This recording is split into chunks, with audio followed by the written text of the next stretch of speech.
Welcome to Midwest Paranormal Presents Paranormal Soup. I'm your host, Jason Bland, and we've been gone for 2 weeks. I am so sad I didn't get to do a show last Sunday. I didn't know how I'd feel. I had a trip to Seattle. Josh Turner from Paranormal Roundtable had helped hook me up with a TV show that might be out on the History Channel, where I told my story about my shadow person experience I've talked about on the show for years. And it was a lot of fun. I got to meet up with an old friend, Lance, from high school. Was a part of that experience, and had a night in Seattle. It was really cool. Deja vu I did have. I swear I dreamt about some of this way before. I was just telling Jamie about it. You know, weird experience, but really awesome. And, you know, doing the show, you know, has given me some awesome experiences. And this was definitely one. And thank you to Josh Turner from Paranormal Roundtable for making that happen. Tonight, we're going to talk about a very interesting guest, Fotoula Adrimi. She is the author of Sacred Mysticism of Egypt, the ancient path of HEKA initiation. We're talking about Egyptian magic here, mysticism. Your past lives, I think we're going to get into that topic. What is the soul? All kinds of different things about shamanism. A lot of interesting topics and rabbit holes we'll go down with Fotoula tonight. And of course, later, we will open up the phone lines. You call in the show. You join this conversation and ask questions of our guests, Fotoula, tonight. That'll be later. Got a lot to get to, so let's go ahead and get rolling into the show.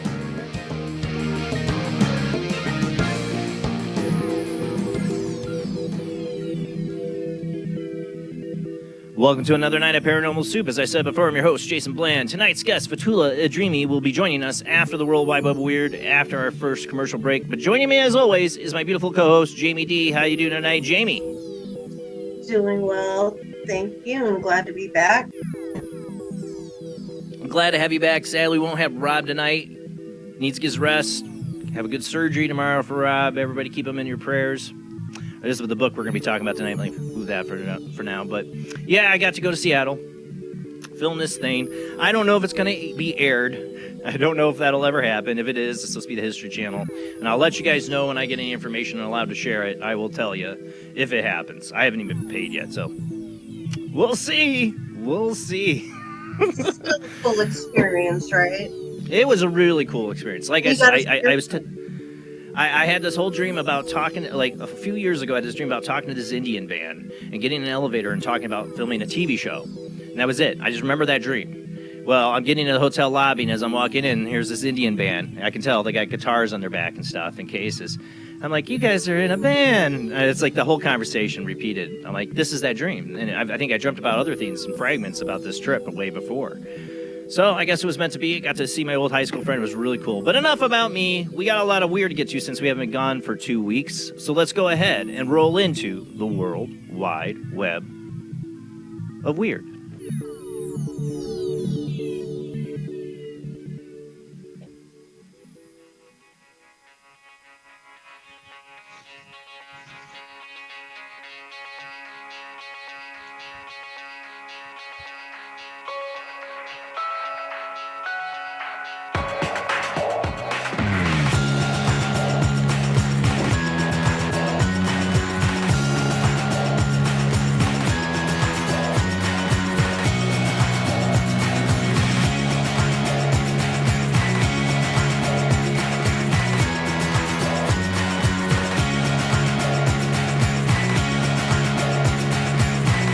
Tonight on the World Wide Web of Weird, I thought I'd start out with this one because we've talked about it a couple times on the show, about a couple times, especially the first case in the 90s that revealed the location of Area 51 due to workers having basically cancer rates, cancer and all kinds of medical problems due to probably them dumping military-grade nuclear waste there.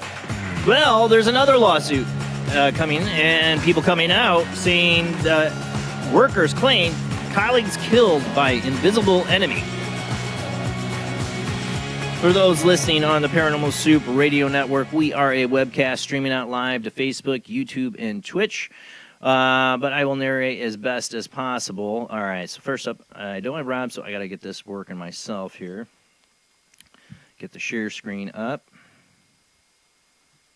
Article 1. Invisible illness. Is it radiation poisoning? I don't know. This one is a little weirder, it seems. And I got this, not the original article here, but Unexplained Mysteries, a little shorter article. According to a group, hundreds of workers who were once stationed at the Nevada Test Training Range, or NTTR, a highly restricted region of the desert, which is also home to the secretive Area 51 facility, have since died of serious illnesses caused by exposure to high levels of what? You guessed it, radiation. Nuclear testing during the 1970s is thought to be primarily responsible. Despite the risk, a 1975 report from the U.S. Energy Research and Development Administration allegedly concluded that it would be against the national interest to put a stop to the work being conducted at the site. Compounding that frustration of those impacted by the radiation exposure at the site, the U.S. Department of Veterans Affairs is reportedly declining to provide medical coverage. This is because, owing to the classified nature of the operation conducted there, all the relevant official records remain restricted and sufficient evidence of exposure cannot be provided. David Creed, a former Air Force sergeant who worked at the site in the 1980s, maintains that over 490 of his colleagues have since died, that he, too, is suffering from various health complications. Even today, much of what these men did at that site remains classified. It's just a matter of a betrayal, veteran Mike Nemec told News Nation. These folks are new, and they purposely kept it quiet because it was more beneficial to them to not tell us. So they didn't even know why these workers were being exposed to these high levels of radiation. Even this is how this place got exposed in the 90s. They had to officially admit in court that this place existed because people came out that were dying. And again, then too, as same as now, nothing's changed. They weren't getting medical benefits to even help them. They were denied. You think they're going to give us disclosure? I always think about too how Anthony got that weird, mysterious illness from something he had touched. Well, it seems like somebody tried to poison him. That's what I think. I mean, the way it sounds is like somebody actually really tried to put like a hitman deal out on Anthony and tried to poison him with a neurotoxin.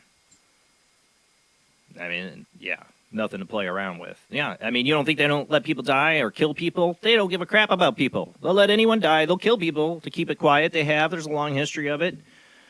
They don't care about anyone. The people in charge of this stuff don't care about the peons. And they don't care if you can't handle the truth, This isn't anything about aliens. It's about them and nuclear testing. And I think they're like, it's nuclear testing we did back in the 70s. No, you started dumping your nuclear waste there, too. Just it piled onto it. But moving on, maybe we deserve what's coming next, I don't know. For this next article. I got to remember I am so out of practice after 2 weeks. All right. Next one. Seen this everywhere. Mysterious alien spacecraft could launch attack on Earth in November, new study says. The Martians are coming. Or the aliens or somewhere from out there. Manhattan-sized mystery object could potentially be a hostile alien spacecraft set to launch an attack on Earth this November, according to a recent study. Earlier this month, Boffins confirmed the sighting of a rare interstellar visitor, only the third of its kind ever spotted, zooming through our solar system at a breakneck speed. A draft scientific paper dated 22nd of July has put forward the theory that the object known as 3I Atlas might be extraterrestrial tech and could spring to a surprise assault on our planet. The research reckons that a 3I Atlas orbit is such that it would make it easier for a clever alien craft to sneak up on Earth undetected. They suggest that when it gets closest to the sun in a late November, the object will be out of sight from Earth, allowing to execute a covert high-speed maneuver to slow down and remain in the solar system, secretly gearing up for an attack. They also note that 3I Atlas has an unusual trajectory that brings it very close to planets like Venus, Mars, and Jupiter, something highly unlikely to occur by chance with less than a 0.005% probability. One of the authors of the paper, which is yet to be peer-reviewed, remember that, is A.V. Loeb, a renowned Harvard astrophysicist known for his controversial research and outspoken views on the hunt for extraterrestrial intelligence. He made headlines for suggesting that in 2017, interstellar object Amanu, if I get that right, I always butcher it, might be an artificial probe created by alien civilizations based on its peculiar acceleration and shape. Also working on the paper were Adam Hilberd and Adam Kroll, researchers for the Initiative for Interstellar Studies based in London. They made it clear that their research is purely speculative, not necessarily based on facts that they believe. What does that mean? Nothing against A.V. Loeb. I really don't. I'd love to talk to the guy. But, you know, aliens are invading. Don't look at the Epstein files. I don't know. Well, that's what always happens. Uh-oh, people are paying attention. Bring out the aliens. I swear it's gonna be the wag the bone in front of us is going to be the aliens. We get alien stuff. Come look over here. The Fox News, I think it was, that showed what looked like Roger, the American Dad alien, running across a house in Compton. We covered that alien. Remember? That was just going around like right before this. Yeah, they didn't want to talk about a lot of things. Let's put Roger up there from American. Yeah. I hear my wife laughing up there. Yeah. Don't look over here. Nothing to see. No Epstein files. No nothing. No, blah, blah, blah. Shut up. No. Aliens, people. All right, no. But, you know, it's interesting. It says this trajectory that, you know, maybe it's going to attack Earth. I don't know. If it is, we're screwed. Even if we reverse engineered alien technology, whatever it is still far behind whatever be coming here. And this article didn't mention that it's most likely a comet even. Right. It has an unusual speed trajectory is what I've read about it before when it was first spotted. Who knows? Maybe we can blame these people over in Scotland for our next article. I wish I could. See, when Rob's great, he like, pulls it up, and I just can't do it. Not quick. Next article. Number 3. Yeah, I have to tell myself that to get the right article. Group will try to summon a UFO site in Scottish Counter. Chilling Scottish Counter here. This is the original article from the Sun. UFO hunters plan bizarre event to summon alien spaceship to Scotland. So we can blame them for the alien invasion, right? An unusual event will take place later this month in the Dushmont Woods near Livingston, Scotland, at the site of one of the country's most chilling UFO incidents that involved forestry worker Robert Taylor, who encountered a strange object while walking the woods with his dog in 1979. At the time, Taylor recalled witnessing a large metallic craft in a clearing before being approached by metallic probe-like machines, which latched onto his clothes and caused him to black out. Upon awakening, the UFO had vanished and his clothes were torn. You were abducted, dude. Later investigation revealed strange markings in the grass where the object had been. Now, in an attempt to summon the UFO, group of enthusiasts, including investigator Malcolm Robinson, will be journeying to the very same location to enact a technique developed by Dr. Stephen Greer, known as Close Encounters of the Fifth Kind Protocol. And only $3,000 for you to come join. No, sorry. Probably. The method involves using a combination of telepathy and meditation and relies on the notion that entities in question exist beyond three-dimensional space. You know, I'm into all those things, Stephen Greer. I believe those things are very much possible. I just don't want you being the guy that tells me that you're doing it or we're conducting it. I don't trust you. But, you know, he recently has been, like, teaming up or going to that Jacob Barber's thing. You know, where they're supposed to be meditating and bringing these UFOs down.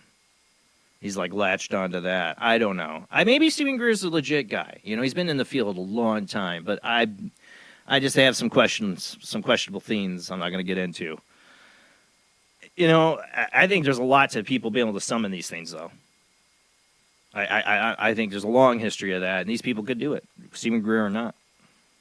I think so too. And just like anything else, if enough people are coming together. I just want to know, are they charging people to come to this event? Or should you just be letting people come in? Good question. I don't know. Good question. All right. Where are we at? Yes, number 4. Okay, so I was driving back with my dad picked me up from the airport. And, he listens to some of the shows, and he's a very open-minded guy, but very into this kind of scientific quantum physics kind of guy. And but he's really open to a lot of these ideas. But one thing he told me he was not into, he just couldn't buy, and he just made him laugh, was Bigfoot. Yeah, sorry. My dad's not a Bigfoot believer, and I get it. It's a hard one. I think it is a hard one for a lot of people. But I had to, just for my dad's sake, share 3 stories. And I told him what I do is I believe people. He thinks the mind can be tricked, or your mind tricks you. And that's definitely a thing. But everybody's mind being tricked by the same thing? Always Bigfoot, big hairy guy in the woods? Maybe.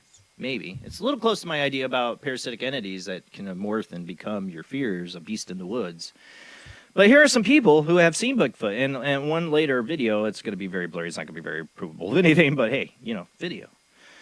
Volunteers run into Bigfoot during a search for missing girl in Arizona, according to a report submitted to the Bigfoot Field Research Organization, or BFRO, which we cite a lot of time on here. They're a great website. The incident occurred back on June 15th when a woman named Amber, along with her husband and cousin, ventured out into the wilderness to help find a girl who had gone missing in the area.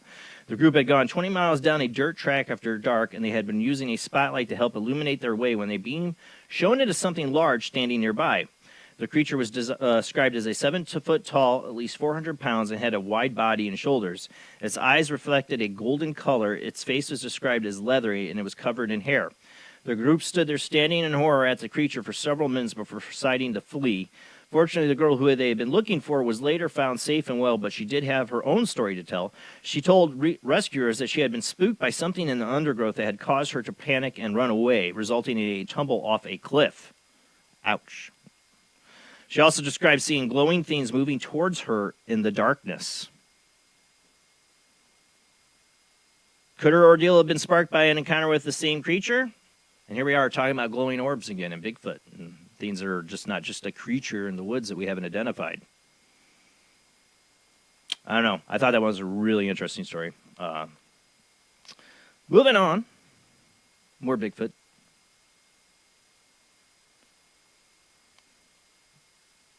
Let's see here. No, not that one. Dang it, I do the wrong one. I'm getting there, people. I'm getting better. I swear. Here we go. You got a bunch of campers. I mean, where else are you going to find Bigfoot when you're camping, right? A pair of campers with binoculars report seeing Bigfoot in Washington State. A pair of campers in Washington State could not believe their eyes when they looked through their binoculars and spotted what appeared to be a Sasquatch. The new case was reported to the Bigfoot Research Organization by witnesses Rylan Snyder, who explained that the sighting occurred on June 26th while he was camping with a buddy at the Wenatchee River. Wenatchee? Would you prefer? How you say that? The 2 men relaxed that evening had recalled that their conversation came to a sudden stop when his friend noticed something unusual across the river. Grabbing their binoculars, the pair was stunned by what they saw. Recollecting the observation, Snyder marveled that they caught a sight of a bipedal creature standing around 8 to 10 feet tall and sporting very dark reddish-brown hair that covered its whole body except its face and hands. The pair were understandably awestruck as they passed binoculars back and forth, watching the mysterious figure as it moved branches and other brush around. Upon getting a second look at the suspected Sasquatch, Snyder said it turned its face towards him, revealing a very ape-like visage with a flat nose. Chillingly, it would appear that the possible Bigfoot also noticed the 2 campers as the creature scanned across the river with its eyes and seemingly saw the pair, which prompted it to quickly flee the scene, still on 2 feet. Expressing regret that he did not have the phone with him, Snyder indicated the hopes to return to the location, having weirdly fallen ill the day after the sighting, to look for any possible evidence of the creature. Now, that's another interesting aspect. I've heard of this with people having these sightings and then getting ill after a Bigfoot sighting. Glowing orbs, getting ill. But here are 2, again, multiple witnesses seeing that. Is it all a shared delusion? Could they all be lying? I don't think so. Could it be something else besides a hairy creature? Like I said, something we don't understand from another dimension, a walk-in. I don't know. A lot of possibilities here, but something's happening. All right, on to the last one. Well, not the last one tonight, but the last Bigfoot one. I'm sorry, I shouldn't be humming. This one will be a video file. Yep. I gotta make sure I stop it. Yep, there. Yeah, it's going to have a lot of noise. I don't know if I'll play the audio because it's just like really loud. Sasquatch spotted crossing Mountain Ridge in Canada. Curious piece of footage, and this is from Tim Bindle from Coast to Coast again. A curious piece of footage in Canada shows a mysterious anomaly crossing a mountain ridge, and the witness who spotted the oddity suspect that it could have been a Bigfoot. The interesting video was reportedly filmed earlier this month in Canmore, Alberta, sharing the footage with the Rocky Mountain Sasquatch organization, another site I love. Research group, one of the witnesses explained that this brother-in-law captured a mysterious moment with his cell phone as he also watched the strange scene unfold. We are so happy to have seen it too, he wrote, marveling at how big it was and the way it moved across so quickly. Okay, so this is going to be really small. This is going to be hard to see, and people are like, my dad probably. Like, very skeptical. What do you see? You just see a dot or something moving on top of a mountain. You got to realize this is on top of a mountain. Who's up there by themselves and that big? You got to be pretty big. I think you can tell whatever's up there is pretty big. And very noticeable, even though it's a very small dot on our screen, and it's grainy. I know. Just hear me out here, all right? We're going to play. This is from the Rocky Mountain Sasquatch organization has this up. You can see this on their YouTube channel, and a much deeper, better analysis. I think he does a 400 times zoom in here. But, yeah, here's the zoom in, like 400% enlarged. I think I zoom in on it a little bit on my own, too. But, yeah, it's just a dot. There's my zoom in, trying to see the dot. But something's up there moving. Now, could it be an animal? Yeah, maybe. Could be. Big one. But it almost looks like a person up there. I know it's not definitive Bigfoot proof. And why don't we have definitive Bigfoot proof? With all the cell phones and cameras, that was my dad's question. I get it. You know, it could be coming, and would we believe it with AI now? You could get the total, somebody out there could have Bigfoot walk right up to them with their cell phone, capture it tomorrow, post it on TikTok, and it'll be lost in the plethora of AI videos and never seen or known to be real. We'll never, I don't know. The video proof won't be it. So, hate to say it, it's a dead body or nothing with this one. But if there are glowing orbs and other dimensions and things we don't understand about these experiences or what we're seeing in this video, if that's a Bigfoot, there might not be no body to have. I don't know. Is it moving or staying still? It's moving. Oh, okay, it's hard to tell. It's going across the ridge. It's going on top of the mountain. It's either a very serious hiker, a big guy up there by himself. Oh, yeah, I see. Or we got a Bigfoot or something else. It looks like something walking, not like an animal, you know. Like a backpacker. Yeah, this is more than a backpacker journey, though, to get on top of that mountain. Well, yeah. Yeah, I don't know. It definitely not. Like I said, there's still no definitive proof. I think the what you may call it film, the most famous Gimlin, whatever that to me I still think is pretty extraordinary proof in my opinion. But we got one more for the night, and I think I'd end with this one because the last 2 weeks ago we ended with a really cool one. I say cool in the sense that the boy was unharmed or whatever, but he had a moment of whatever near-death experience, even though he didn't die. But I don't think, these experiences of afterlife, you don't always die. You get hit in the head. Something happens. This kid the kid last couple weeks ago had a skateboarding accident. This kid drowned, this next one. And he had another very similar experience, I think, to what we talked about last week. I don't have a video this time of this kid. There is a video, a news thing, but I don't want to share it. But this is the one articles on it. 6-year-old boy survives near drowning, says he witnesses angels in heaven. Louisiana boy who survived a near drowning earlier this month, this is from Tim Bindle from Coast to Coast, stunned his nurses and family when he vividly recounted visiting heaven during the harrowing experiences. The remarkable incident reportedly occurred on July 4th at the Paragon Casino Resort in the city of Marksville. Celebrating the holiday with his family, 6-year-old DJ Parker was sitting poolside and wound up in the water when his parents took their eyes off of him for a moment. That's terrifying. His mother, Krista Parker, soon spotted his lifeless body and sprang into action to save her son. Performing CPR alongside her husband, the couple managed to revive the boy, who was taken to a nearby hospital where he had quite the story to tell. While recovering from the perilous incident, DJ told the nurses and his parents that he had visited heaven during the near drowning. God is real. I saw him. I saw him and Uncle Queenane, if that's how you say his name. Krista called her son, saying to the astonished adults in the room, amazingly, the boy also recounted hearing a choir of angels and seeing a bevy of clouds that he seemingly made a brief journey into the other side. Similar to many individuals who report near-death experiences, DJ was transformed by what happened to him, telling his parents that he wished to change his name to the Hebrew word for air, Avir, A-V-I-R, because that was where he encountered God, and he was granted to return to the realm of the living. The boy's family stressed that he did not receive any medication or suffer any brain damage or lung damage that might explain the vivid account he had shared at the hospital. His story is just so real, Crystal marveled. Only he can explain it. And he's 6 years old, man. It's a lot for a 6-year-old to be coming out there and saying after an experience like this. And, and a couple weeks ago was a boy who had an accident in a skating park accident. But, you could see him in the video having, like, this experience. I think this boy, he had a near-death experience. He drowned. They had to do CPR. He might have been dead just long enough. Time doesn't matter over there. You just need a second for them to show him this or have this experience. I think these experiences are very real. I love hearing about them. And whenever I see a story about these, I want to share them. So that's it for the World Wide Web of Weird. Tonight's guest is Fotoula Adrimi. We're going to talk about her book, Sacred Mysticism of Egypt. That's our topic tonight. This is a book here, Sacred Mysticism of Egypt, the Ancient Path of the HEKA Initiation.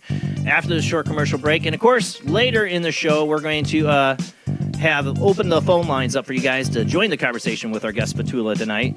Just wait till later in the show, about an hour from now or so, we'll open up the phone lines. But our guest Fotoula Adrimi, Sacred Mysticism of Egypt, after the short commercial break.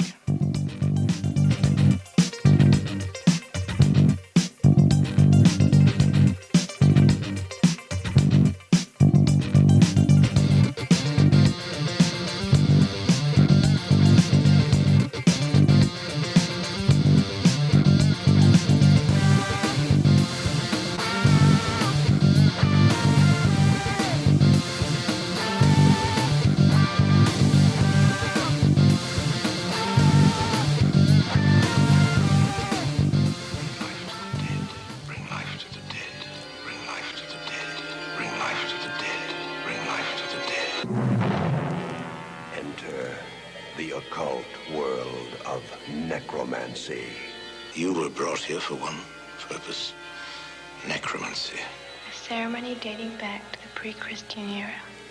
It's the art of reviving the dead. It requires involvement with evil spirits by the person performing the act. The devil god brings life to the dead. No, please. No, please, no. And death to the living. Necromancy. Starring Orson Welles and Pamela Franklin. From Cinerama releasing. In color, rated PG, parental guidance suggested.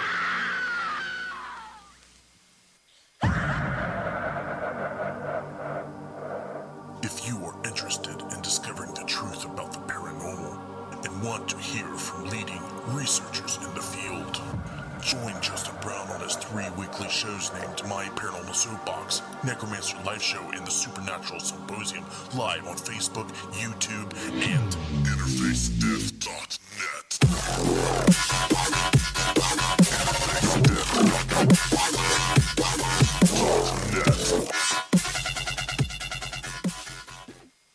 He is conducting an experiment into the combined effects of sensory deprivation and hallucinatory drugs.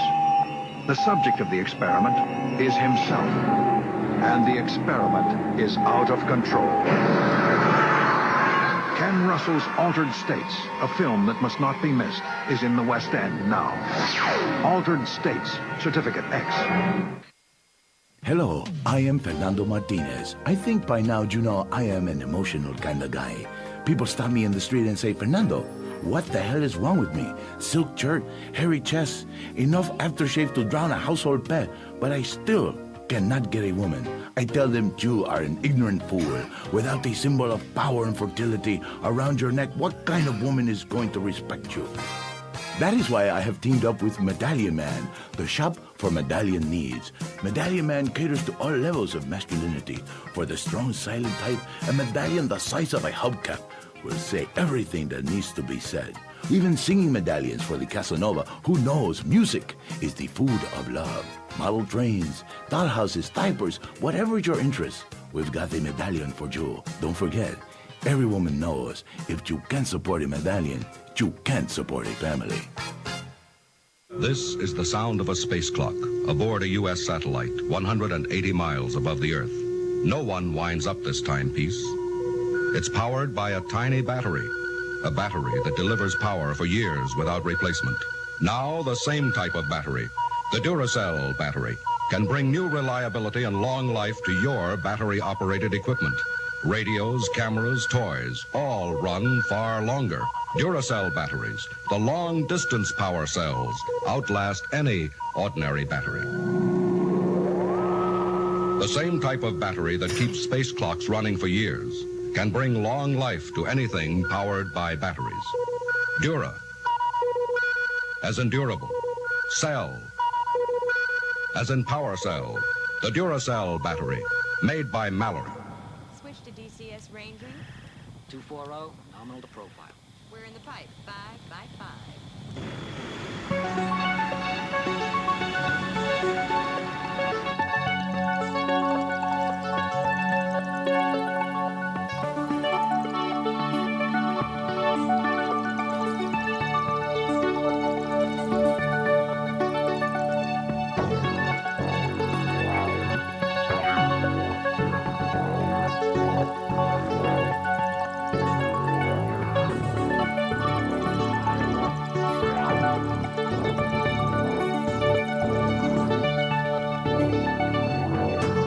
Tonight on Paranormal Soup, our guest is Fotoula Adrimi. Fotoula is a partner in the ISIS School of Holistic Health, a school of healing arts, spiritual development, and inner transformation. The school teaches the path of living light, the spirituality of the golden times of ancient Egypt. Prior to this, she had studied Reiki, Sekhem, and SourceSTAR or Master Teacher level. Fotoula's other passion is shamanism, which runs in her blood from her partner's side. She's an active member of the Global Shamanic Teachers network created by Sandra Ingerman. She teaches shamanic practitioner courses as well as introductory and advanced shamanic workshops, both in classic shamanism and are from her own Greek heritage.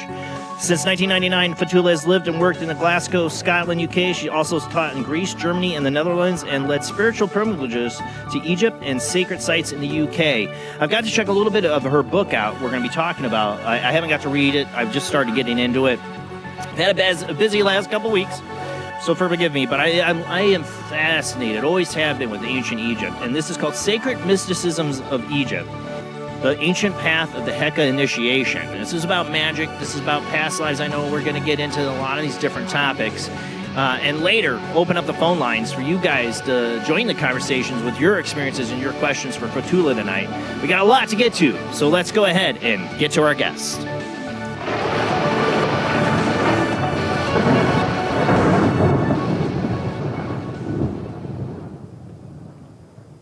All right, let's bring Fotoula into the show. How you doing tonight, Fotoula? Thanks for joining us.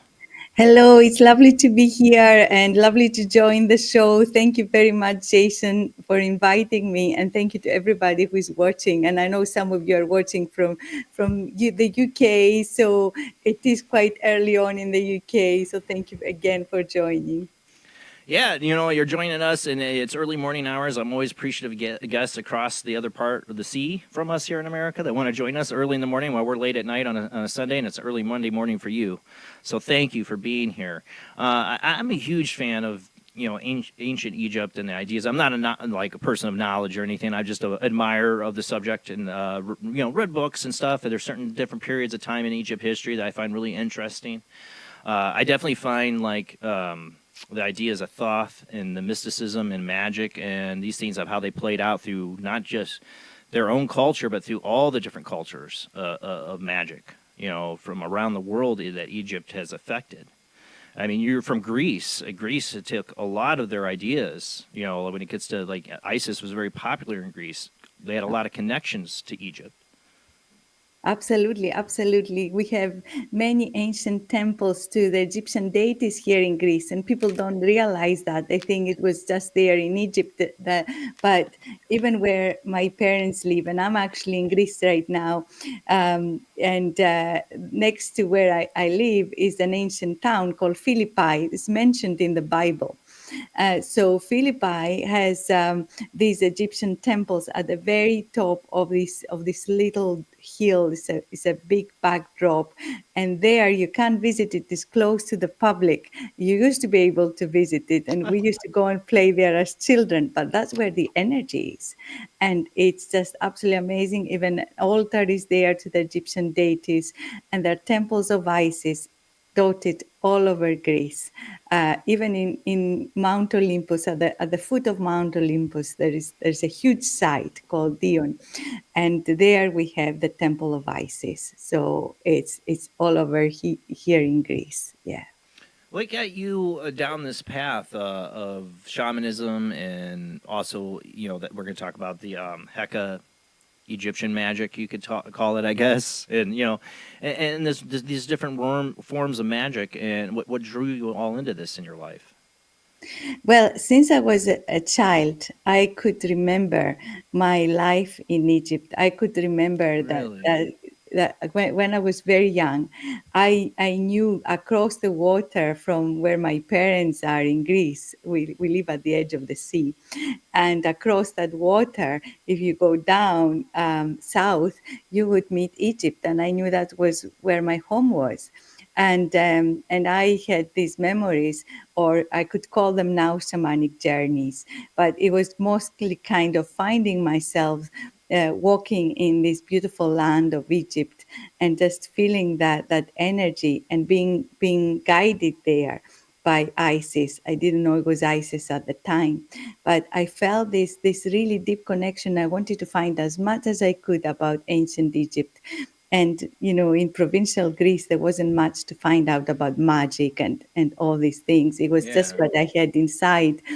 And so I went into the classical texts of Herodotus and Plato, and tried to access those, what the ancient Greeks wrote, the little that they wrote about Egypt, and how mesmerized they were about what Egypt it was and still is, this portal of light on the planet. And Egypt was there for thousands of years. So the temples of Egypt, the spiritual path of Egypt, was practiced on the planet for thousands of years. Such a long time. I mean, recorded history says 5000 BCE.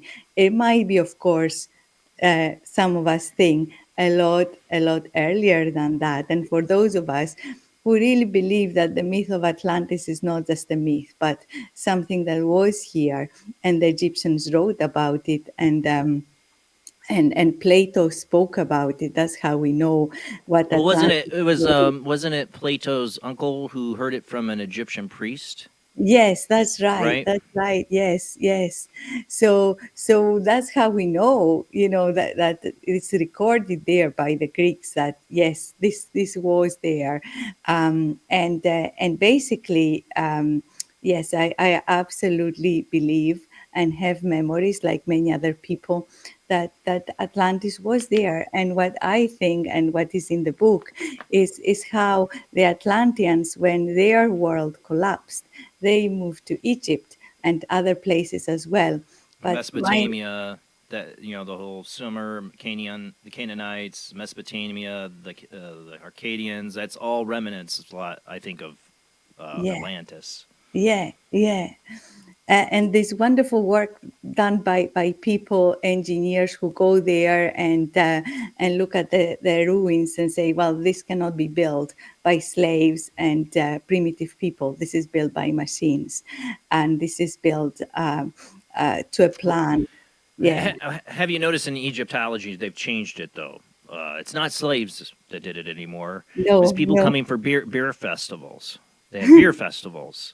And people came. I mean, they might be right. I'm just saying that they changed it now. Most modern Egyptologists don't ever say or dare say that it was slaves that built they brought in people and paid people. And I'm like, look at Khufu's pyramid. That thing I still wonder if Khufu came. That's something that was there for a long time, and Khufu came in and said, "Mine." I don't I know. think so. Yeah, I think that's something like that. I think so. I think so. That could well be the case. That maybe at his time he took it over and he did maybe some work around the site, etc. So that of course then he claimed it, and that's what we were left with. But this is so much older, so much older. That's my feeling, and the energy of it is amazing. Still, I had the opportunity to lead pilgrimages to Egypt and have That's special awesome. time. Yeah, we got private time and we went to the pyramids and we did our ceremonial work there. And the energy, the etheric energy, and what is there in the etheric field is still very beautiful and very active, supporting people who wish to come with that mindset of the pilgrim, that we are going to come here to do ceremonial work. And the spirits who are guarding the place meet us at that point. It's very beautiful. The whole What was place it? comes What was alive. it like your first time going to Egypt? Since you know what it reminds me of. I have to say this when I'm thinking about you and your experiences is Dorothy Eddy, Mm. or is it Dorothy Eddy? Was her name? The Om Seti? yeah, Om Seti. Yeah, Yeah. yes. Yeah, That's the name she took. But yeah, she had memories since she was 2. After she had an incident where she like hit her head, yeah. and she, I mean, she literally, she kept having a dream of a beautiful garden, and a temple, and she literally showed them where to dig to find it. Yeah, I mean, that's she right. had to, and people are like, oh, she was insane. She was in and out of mental institutions. Like, well, anybody who is having those deep memories could tell you where stuff was buried is going to be perceived as insane in that part of society, even today, but especially back then. But, Yeah. most modern Egyptology has to admit she knew a lot of stuff. That she influenced modern Egyptology is influenced by a lot of her work. Yeah, it was incredible. And I went to Abydos. Abydos is one of the temples that I absolutely so much respect and love. And it's a very beautiful temple. If people go to Egypt, it's a little bit out of the Abydos, really way. awesome. Abydos is awesome. It's constructed so well. The hieroglyphs are the ones that come out almost like come out of the wall. They're not edged. They've just taken the stone around them, so they come out of the wall I'm trying to towards remember you. my Egyptology here. So Abydos was Lower Egypt? Or Uh, no, it was Upper Egypt. Upper Egypt, It was yes, Upper yes. Egypt, which is Southern Egypt, but Upper That's Egypt, right. That's right. right? So it's north. It's north of Luxor. So it's about 3 hours from Luxor, depending on how much traffic you have, whether you have mules on the road and other other things like that. It might take longer. It took a lot longer for the people back then. Of course, yeah. Although they traveled on the Nile. So that there you have the Nile being the celestial Milky Way, and also very practical, the way to travel in Egypt at the time. Now you have to go on the road. I asked, can we take a boat to go to Abydos? It's going to be so much simpler, but they said no. You can take a boat to go south of Luxor, but not possible to go to Abydos by boat anymore. But that would have been how people would have traveled at the Yeah. time. Yeah. Did you, when you got there, though, like her? I mean, she knew when she saw her first Egyptian, exhibits. What woke her as a small child. You had these memories as a small child. When you got there, I remember her story is she kissed the ground when she got to Abydos because that was her home. How did you feel? Did you get that moment of total deja vu or recall of any kind when you were there? You're actually stepping foot in a place you had been. I absolutely felt coming home. And every time I go to Egypt, I feel this coming home. And what I feel is like, I go to Egypt, and then of course I'm back in the UK, and then there's a few years or months, and then I'm back to Egypt again. And the time in between is as if it's the next day. So I may have gone there months ago, and then I come back and it's like it's the next day, as if that time in between. Do you feel like you're like, well, when you're there, do you feel like you're a different person? I feel I feel there's a better version of me, if you like. Right. I feel so alive. I feel so touched. I feel so connected. I feel it's as everything is speaking to me, and I know my feet are on sacred land. I do feel that, and Like you belong. Right. Like you belong. like I belong. That absolutely, like I belong, and I have a huge love of Egypt that comes from those past lives in ancient Egypt. And people have different experiences. Sometimes people say they have a fear of Egypt. Sometimes that's because of Hollywood films and all the mummies and stuff, and they feel a bit frightened. But a lot of that is really just sensationalism. What Egypt is such a sacred land, and if we can connect with the light, we will really feel it. And it's also not easy because it's the heat. There's a lot of difficulties there. Can be a true pilgrimage going there in the monuments. It's the pyramid is a place that can be quite daunting. There's a lot of a place of awe as well, and when you go in there and there are no windows, and you climb up that staircase to go inside the king's chamber, that can be a real pilgrimage in itself, and it was for me. So when I went to the pyramids the first time, the first day I went there with a group, and they never took us inside the Great Pyramid. They said, "Oh no, the pyramid is closed. We're going to take you to the bazaar." And I said, "Well, Oh, hold come on." on. I know, I've traveled all over No the world. way. I paid for a tour No. that's about the pyramid. That's like getting to Wally World in National Lampoon's Vacation and it's closed. I'm about ready to get a fake plastic gun and take John Candy and make me a security guard, make me go in there. Come on. You just, no, I would be no. Yeah, we want to take you somewhere to spend your money, and we can get commission and all of that stuff that goes on as well in the background. So the next day, I found out the pyramid was not closed. The Great Pyramid they were was not closed. scamming. Yeah, that was it. They took us to the place where you can get a lot of pictures. Back on the bus, half an hour here, and then we take you to the bazaar. And yeah, not good. So the next day, I take a taxi from the hotel, and I went to the pyramid myself. And yeah, and I was like negotiating with the taxi driver, negotiating there, trying to get in, and they don't.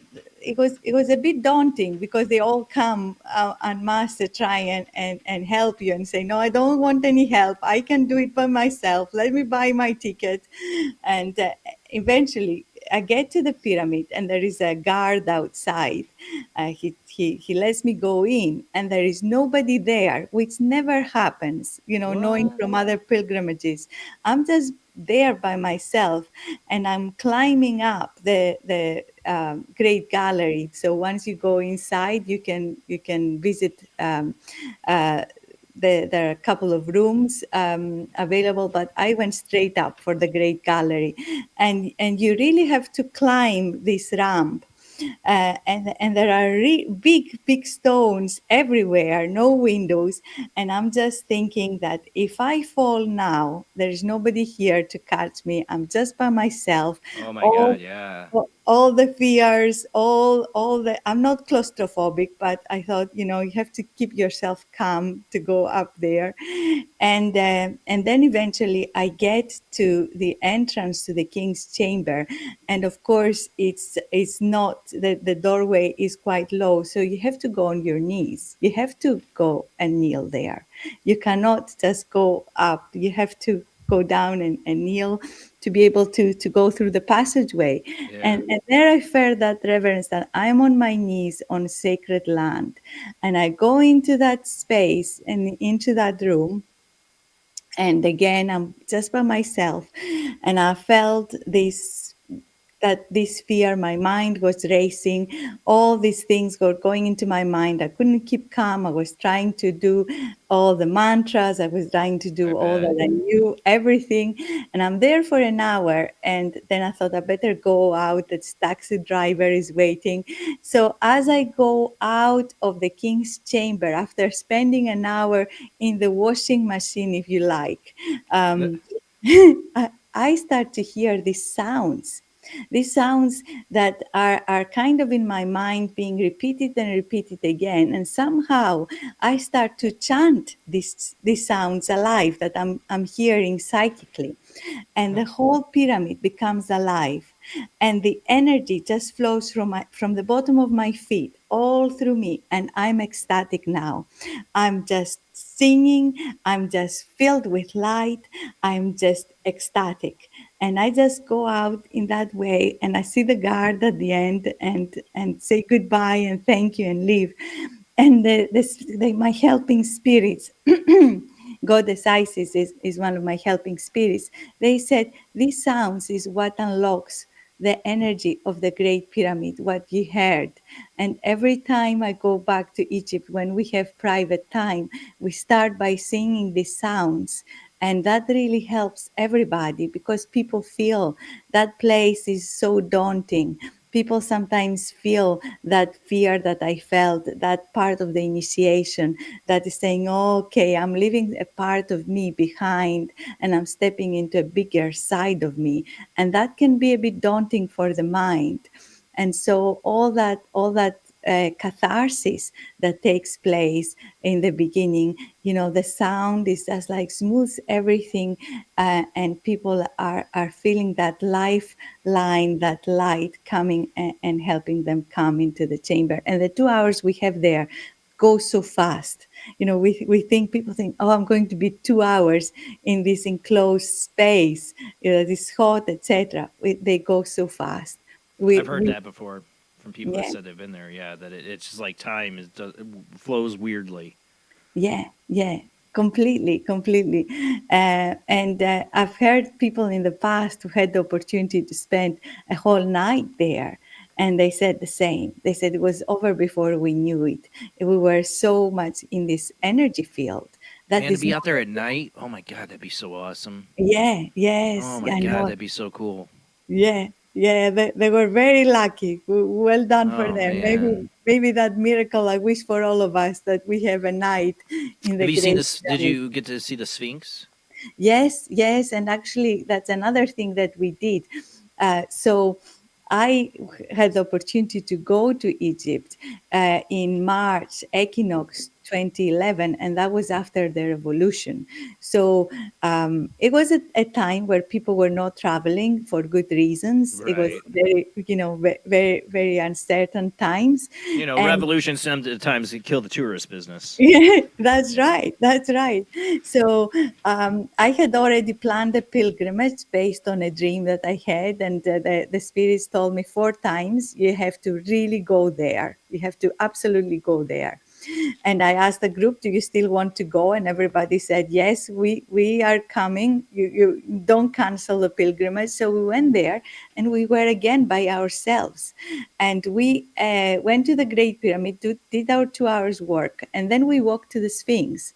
And there were no tourists. The guards left us alone. We were at the bottom of the feet of the Sphinx, which there is a huge energy portal. The energy is very different there. You're like almost in front of a time portal again. And we did another 2 hours of work there, just left by ourselves. Everybody walked away, no tourists, nobody.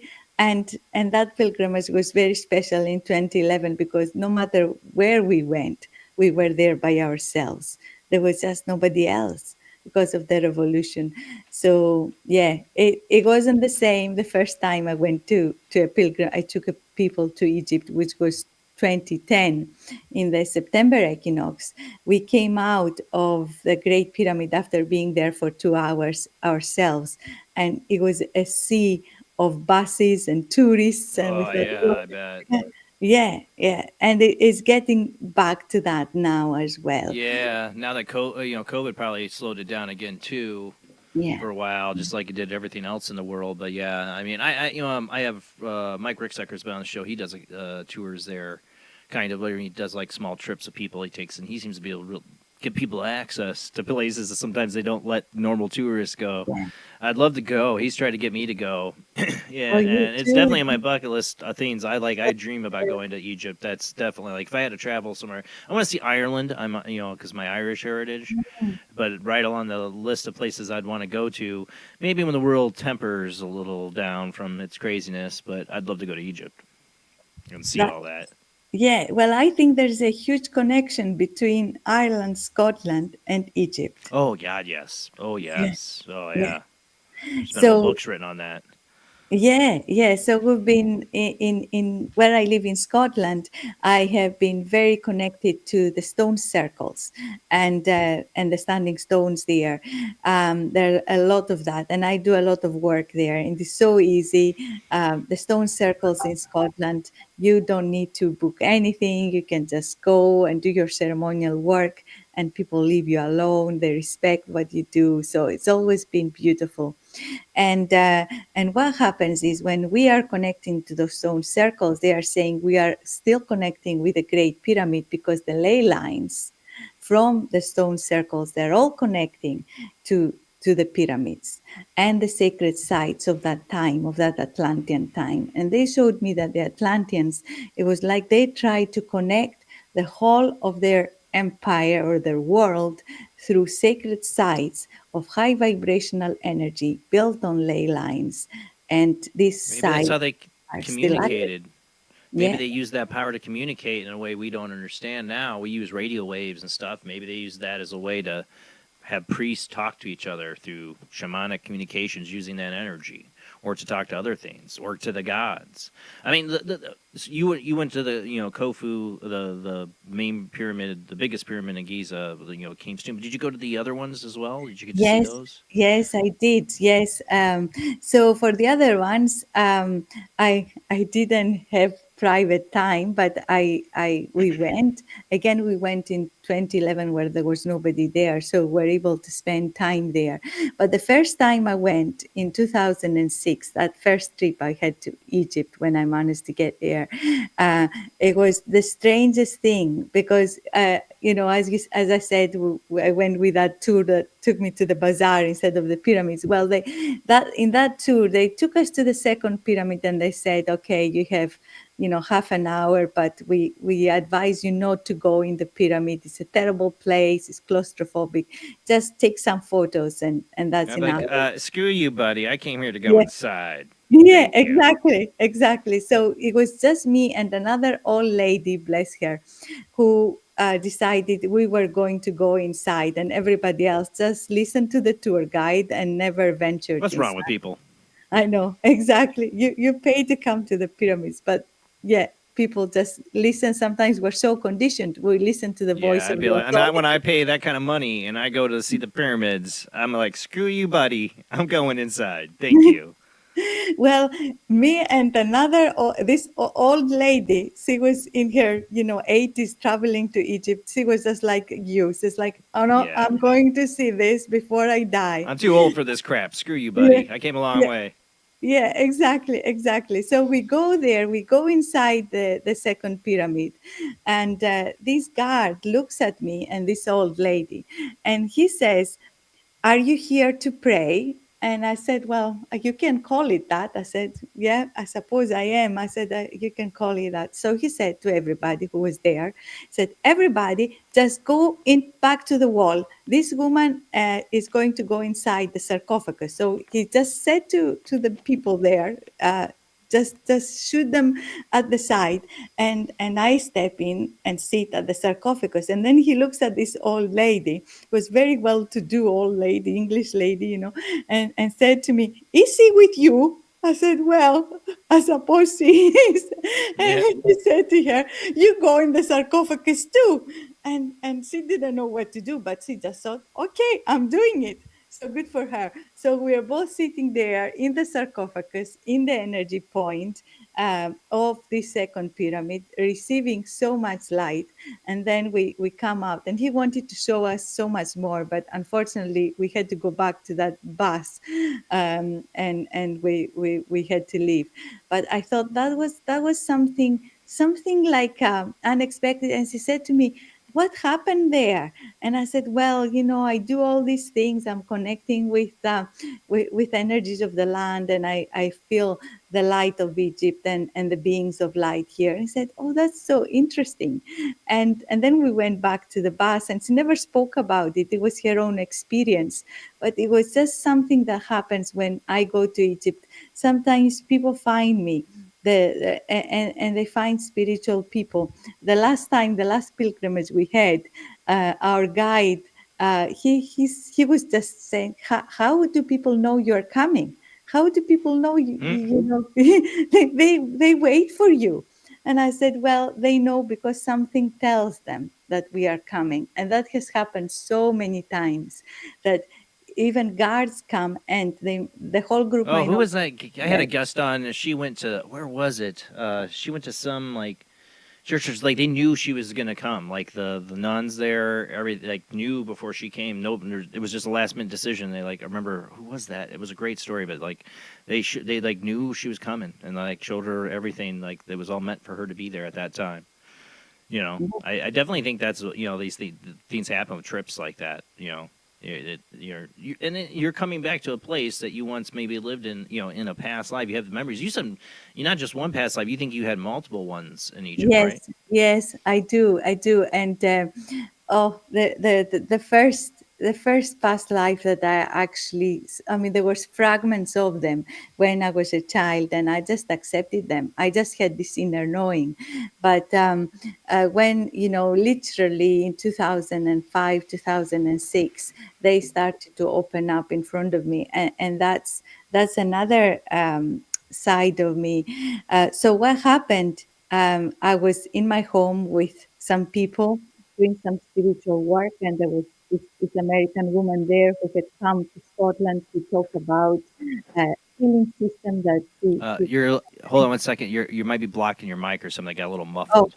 okay. Can you hear That's me good. now? I Yeah. hear you good now. Okay.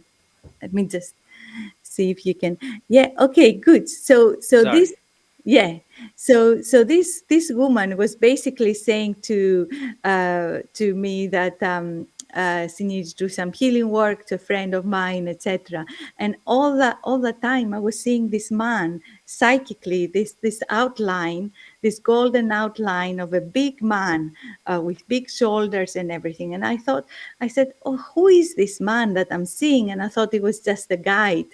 And then she told me it was her friend, Frank Babcock, who has died now. And he emailed her and said, I'm coming to the course through my etheric body. I will be there to pay my respects to the Egyptian priestess who is there. And that said, that's you. He's coming for you. And then she gave me his email. He was 80 at the time, and basically he said, you need to find out about your past lives. You need to really go into it, because I can see you wearing everything, all the regalia, like I can see you like you were then, and like you can't see yourself, but I can see you. And then I had this past life regression by myself. I said, okay, I want to go to the golden times of ancient Egypt. And I heard a voice that said, why do you want to go there? And I said, oh, well, because Frank said, and I'm curious. And then all of a sudden, I was back in my body. I was just like, the way was shut. And I thought, okay, that's not a very good answer, obviously.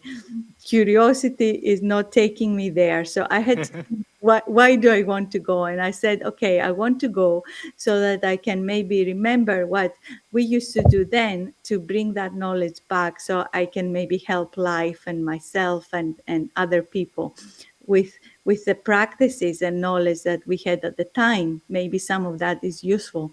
and all of a sudden I felt a spirit guide who was an angel. It was cyan blue color. He was that cyan blue being, and ended up in ancient Egypt. So myself in a different body. I was pregnant at the time, fully pregnant, almost like a black woman, and walking on the sand and finding myself in front of the temple. And I know the pyramids are being built.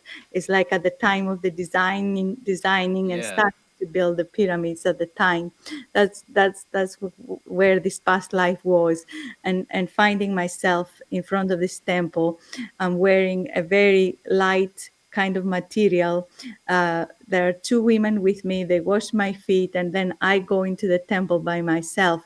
And the walls are bare, so you can't see any glyphs or any drawings. There's nothing like that, but they are there. All the writing is you can only see with your third eye. They're still there. The energy is still there, and the chants and everything that is going on is still there, but is not in the physical. It's only in the etheric.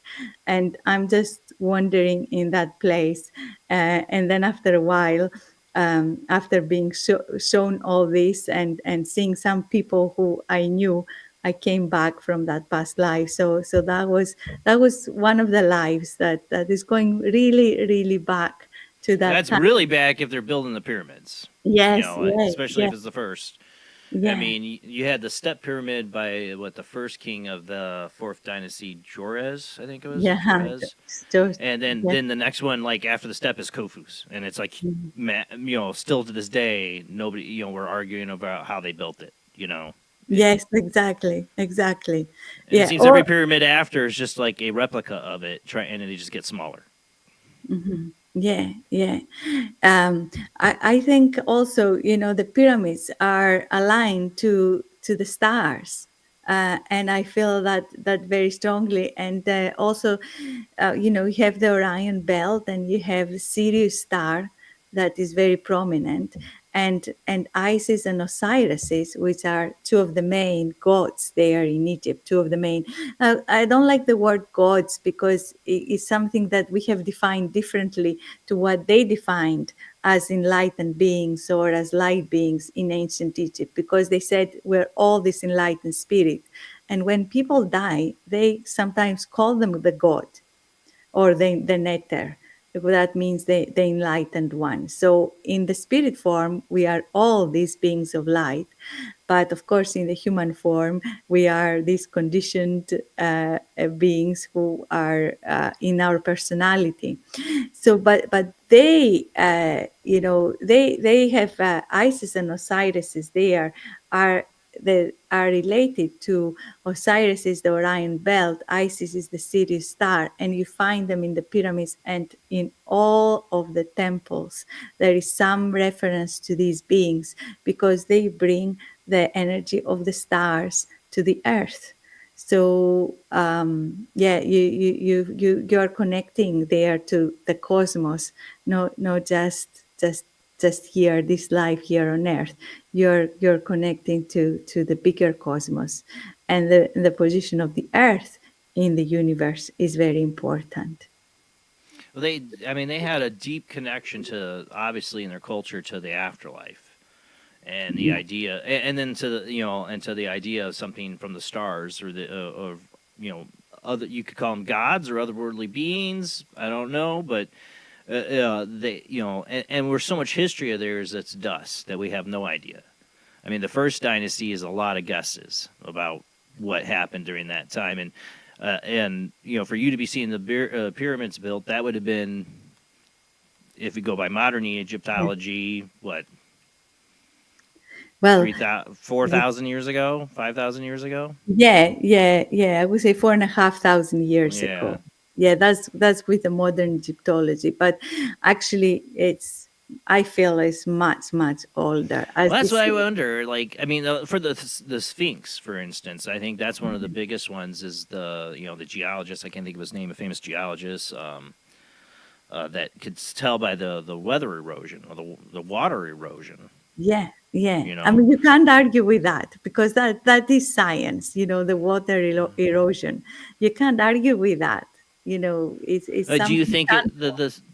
the Sphinx too is like, they I think, which king was it, Kefri, or I get their names wrong, that Reese, that Okay. that it's his face, they say, that's on the Sphinx, possibly, but that he might have remodeled it after it was damaged, and that had been there for already thousands of years, and he remodeled it to his face, but it was originally either like a jackal head or a lion's head, or people have speculated over the years on what the Sphinx might have originally been. Yeah, I think I feel personally it's a lion, not the A lion, jackal. not the I jackal. feel it's a lion, but that's my feeling. That's what I remember. I remember it as a lion, not a jackal. That's what Although I'm I wondering. love. Like, what do you remember? Because you're somebody that's lived possibly multiple lives in Egypt. Like, what does your memory tell you? And if you say a lion, I would take your bet on it. Well, I do love the jackal too, but I remember the I'm a big sphinx fan of as a lion. Anubis. I've always been Very, fascinated by Anubis in the mythology. So, yeah. I'm a big fan of it, being the jackal or like a dog or guarding the gates. Uh, But, the lion it definitely looks like the paws of a lion. And I remember Dorothy Eddy and then, of course, Edgar Casey both made references there being a secret tomb under the left paw or the right paw. I can't remember which paw it was. mhm. Don't make me the guy who goes decide to dig that out, because I'd get you under the wrong paw. I don't remember what Yeah. Edgar Casey said or Dorothy said. I don't know. I haven't seen the tomb, but you can only see what they allow you to see or where you're Yeah. allowed to remember. Well, So do you think a lot of so we're going to talk about Egyptian magic and mysticism. Do you think the people that are curators, Ali Sawas and them, and that are, like, kind of hold the gate, they're the gatekeepers of these sites in Egypt? Do you think they're into the magic, and some of this is to prevent people from getting knowledge? I think there's definitely something going on because the local people, what I have found, the guardians, the people in the Calabias who are there or who come and meet us, some of them are definitely practitioners. Uh, That's what and I wondered. and it's not talked about. It's a country where this is not allowed. Really, this kind of thing is not allowed, but it happens. And in Egypt, a lot of things officially are not allowed, but it happens all the time. Like you're not allowed to meditate or do ceremonies in the sacred sites, but if you pay for private time, and everybody knows this is why you're going. This is not a mystery. So it's one of these things. Officially, it's not happening, but unofficially, it's happening all the time. And I have been, the last time I was in Luxor Temple, and before the group came, a few days before, I went there to the temple, and this wonderful, very humble man came and met me, and he just said, "Come with me." We went to different places, and then at the end, I said, "Okay, thank you so much for your time and for showing me all this." And we did some work there, and then I left, and then I said to my feet, "Just take me where I need to go next." So I just followed my body, and my body took me in another place, and there he was again.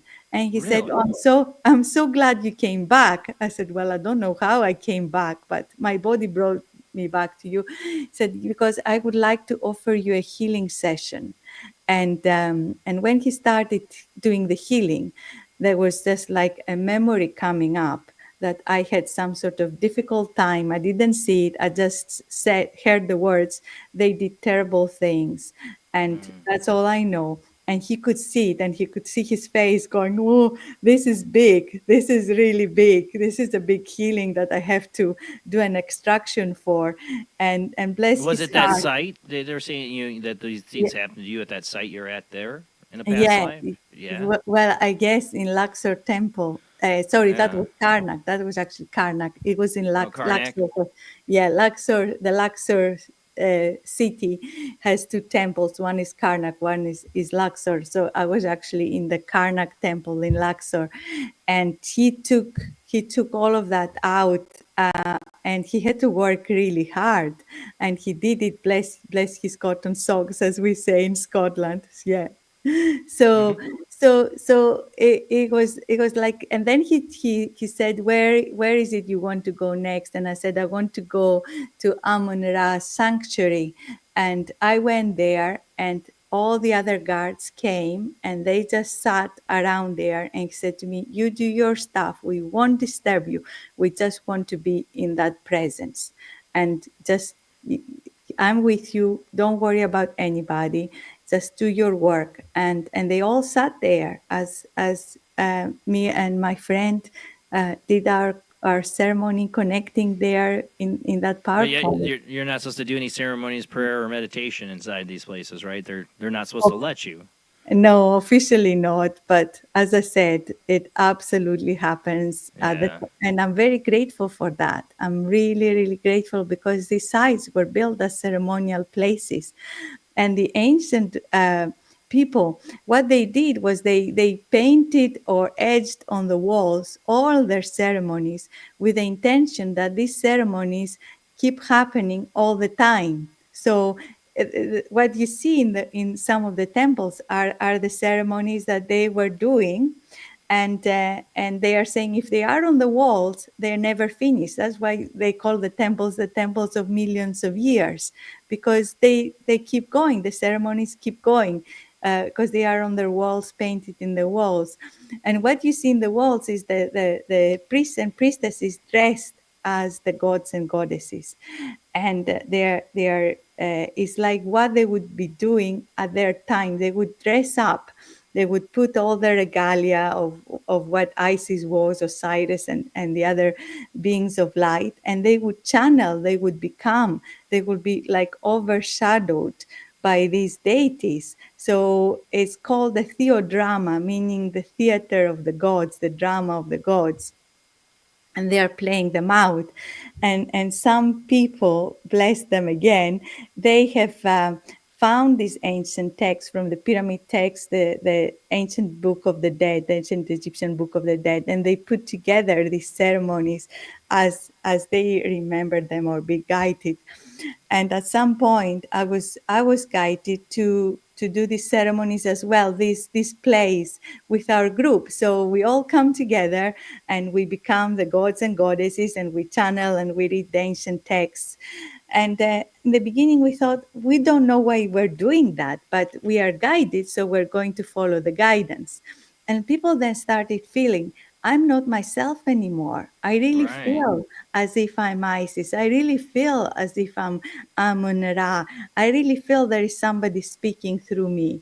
It took a bit of time, but by the third time we did it, they were there just coming through us. And they said that these myths are talking about the time, that as a human race, our history, what happened was that we were these enlightened beings.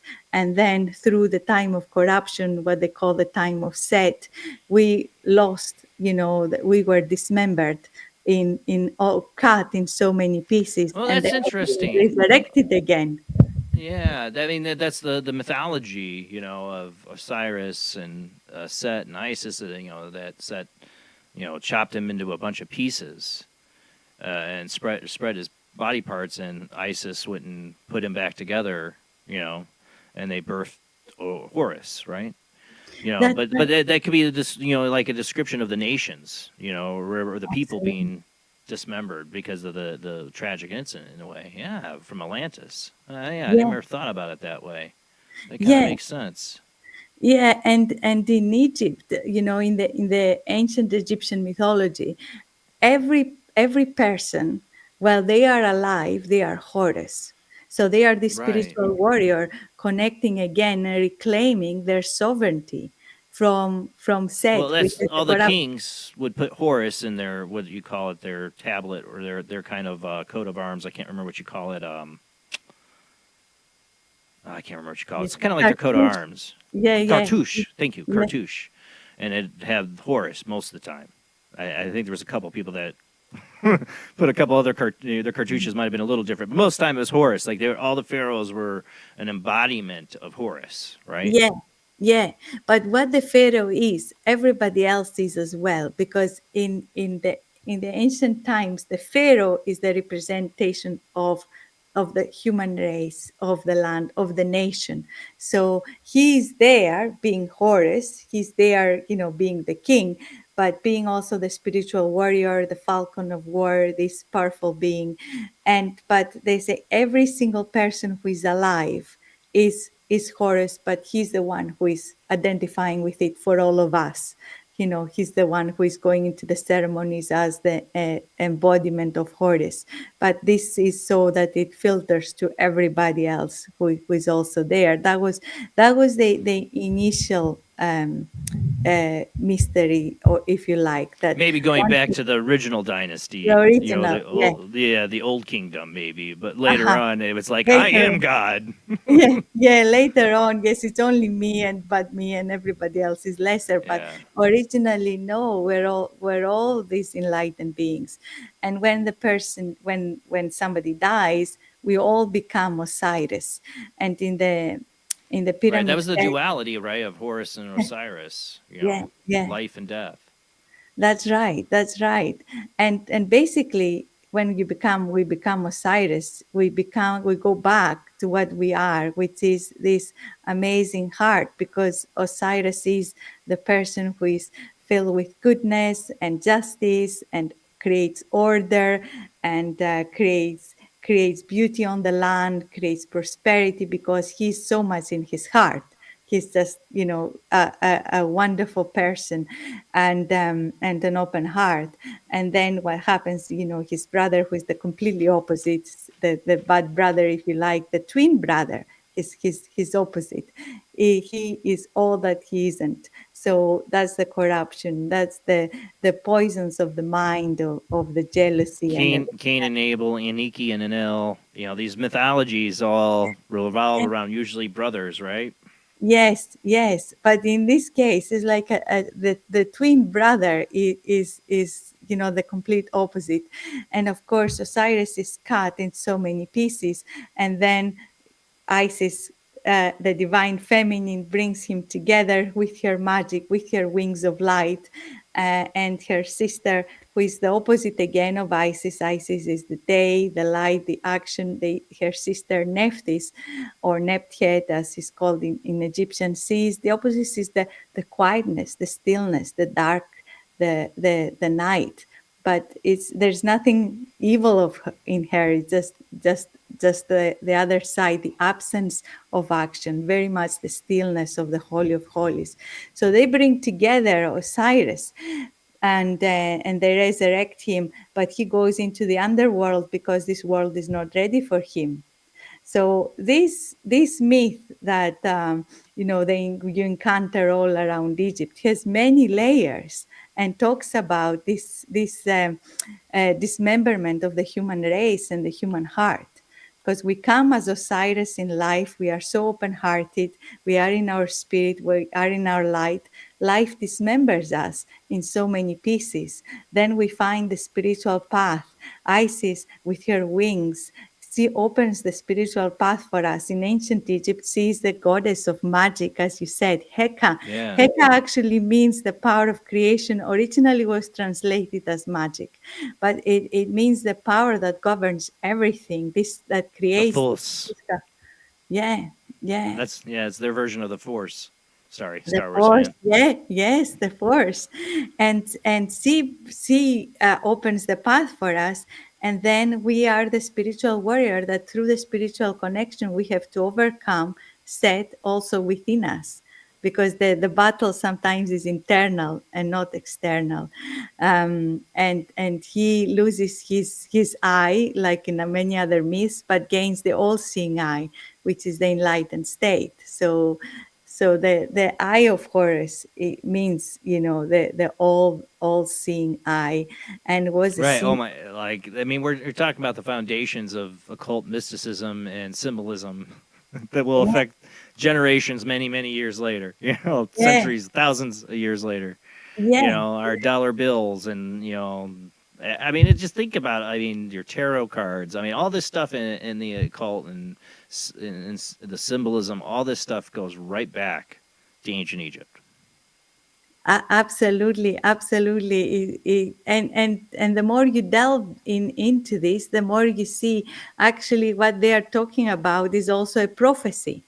So for me, what I've been shown is that they knew that they were living initially in a golden time, what they call Zeptepi, the initial time, the first time, where they say people lived in this very harmonious, enlightened state. They could do all these sorts of things, as you said, communicate, etherically through the sacred sites, communicate all around the earth, communicate with the cosmos, build these amazing structures. Everything was based in energy made out of light, out of the etheric light that sustains the whole of the universe. But in order to use this kind of energy, because people think, well, that's wonderful if we could just plug energy from the universe. But to do that, you have to have a very high consciousness.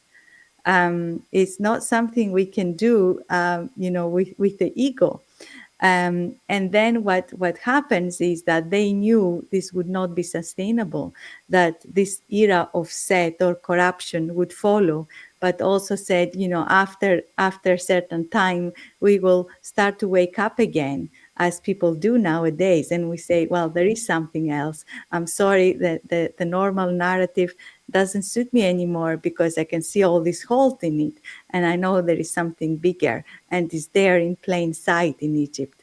So they knew that we would come back, and we will enter what they said, the era of Horus, where we would start to wake up and find our way again through our spiritual connection. And they created these monuments also for the children of the future, what they call the children of the future. It almost feels like with the stuff that they left behind, the tombs and the mummies, that they had an idea that people in the future would come for this, that people would dig all this up and find this like their own time capsules. We got to go to commercial break. Loving this topic tonight with our guest Fotoula Adrimi. We're talking about Sacred Mysticism of Egypt, the ancient path of HEKA initiation. We're going to go to our commercial break. When we come back, though, we will open up the phone lines. You can call in and join our conversation with Fotoula tonight. Just wait till we come back from the commercial break, and I'll have the phone numbers up and all that for you. You can call in and join our conversation. But tonight, Fotoula Adrimi, when we come back from the short commercial break.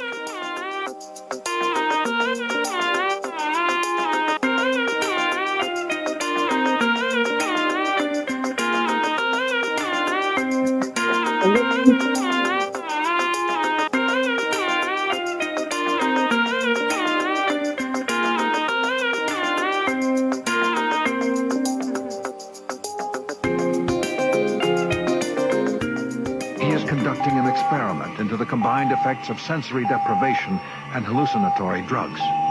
The subject of the experiment is himself, and the experiment is out of control.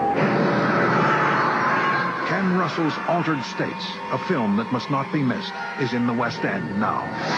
Altered States, Certificate X. Do you wish for more paranormal and spiritual content? The Paranormal Chronicles magazine is a free digital magazine crammed with the very best in paranormal and spiritual articles and features. No sign-up, no subscription, just free reading and knowledge for you. Read today at www.paranormalchronicles.com/magazine.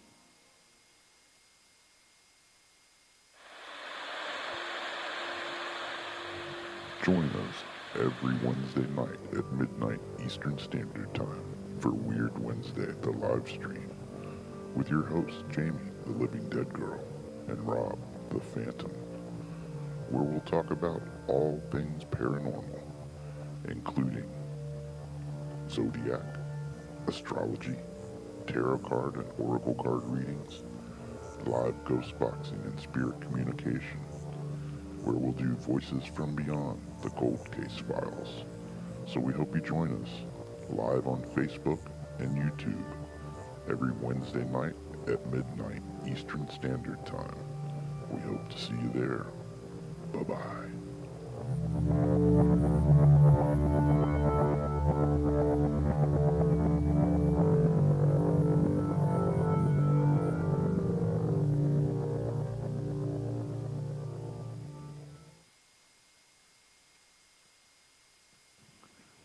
Paranation Magazine is a new paranormal magazine based out of Denver, Colorado.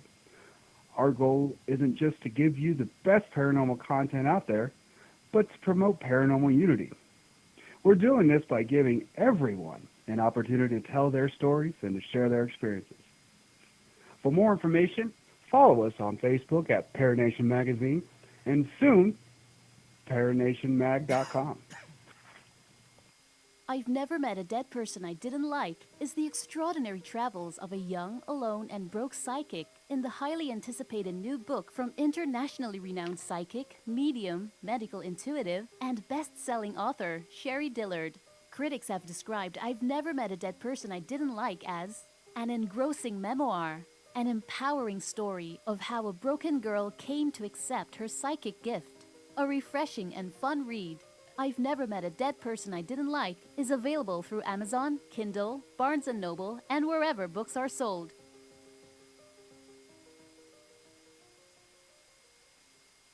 Wrote Spirits of the Dead with a pen dipped in warm blood. You will see the ultimate in terror with this important all-star cast. Brigitte Bardot, Alain Delon, Jane Fonda, Terence Stamp, and Peter Fonda in Edgar Allan Poe's Spirits of the Dead.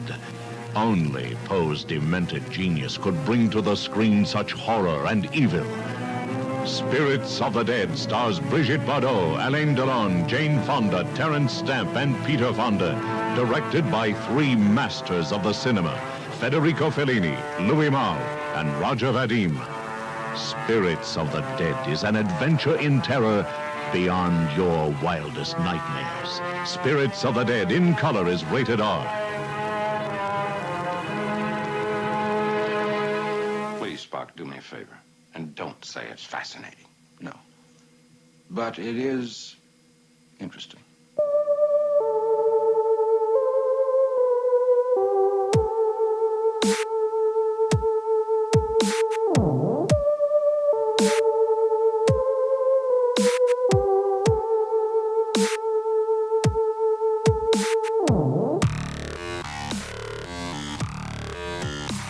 You're listening to Paranormal Soup, bringing you the weird every Sunday night.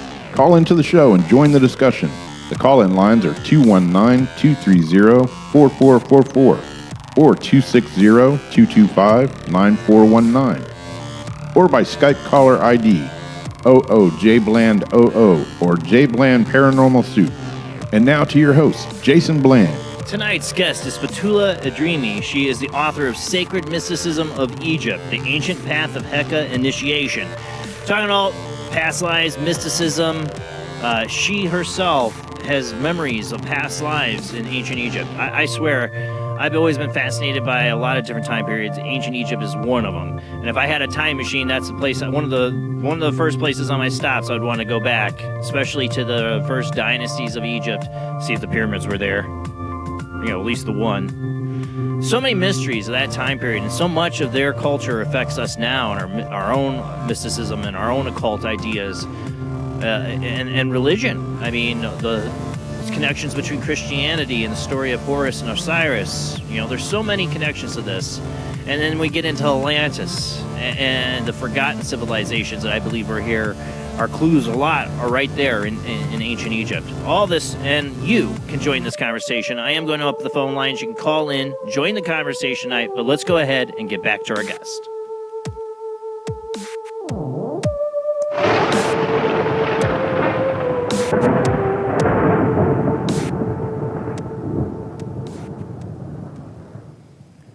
All right. Thank you for staying in there with us, Fotoula. And, we're talking about these, the Egypt and their culture, the history, and getting a little bit in tonight about, I want to start getting into what it is like practitioning-wise that you've gotten into when it comes to the HEKA initiation, the magic or the force, wherever, the HEKA can mean for people here.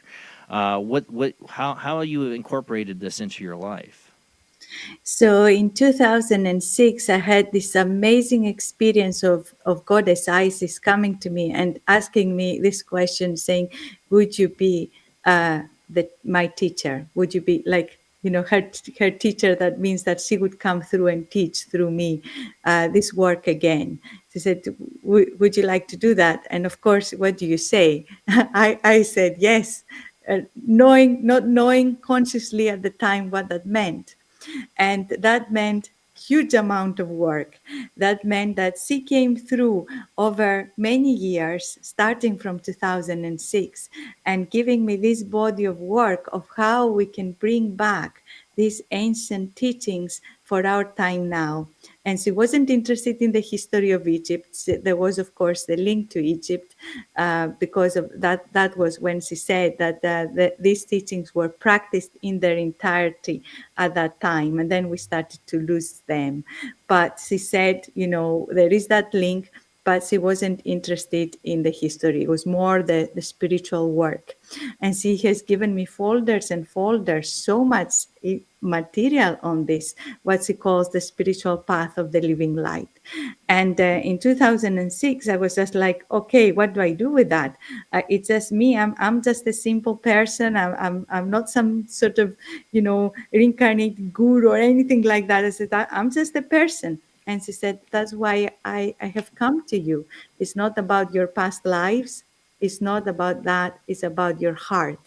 And then she reminded me how when in the golden times, when somebody wanted to enter the priesthood, become a priestess or priest of the temples, they went through what we see now as the opening of the heart or the weighing of the heart that happens when people die. They have a review of the life they lived.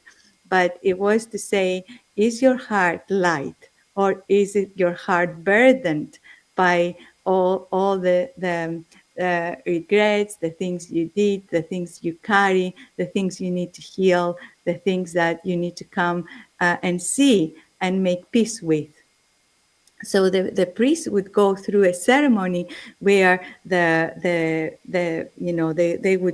other priest, the teacher priest, will wear all the regalia. They would be these enlightened beings, and there was the priestess of Mat holding the scales, and the apprentice priest, if you like, he will have a papyrus with the word Ib, meaning heart, and the drawing of the heart and his name written in hieroglyphs. And he would put that papyrus on the scales, and the priestess would take the feather, this big white feather from her head, and put it on the other scale. And if the scales were equal, then he would then be invited to enter the priesthood.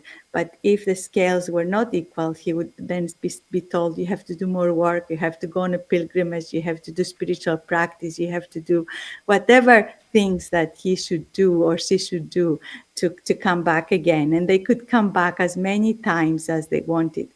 So one of my spirit guides, he is this being from the series Star, and he showed me his initiation, and he said he had tried nine times to actually become a priest.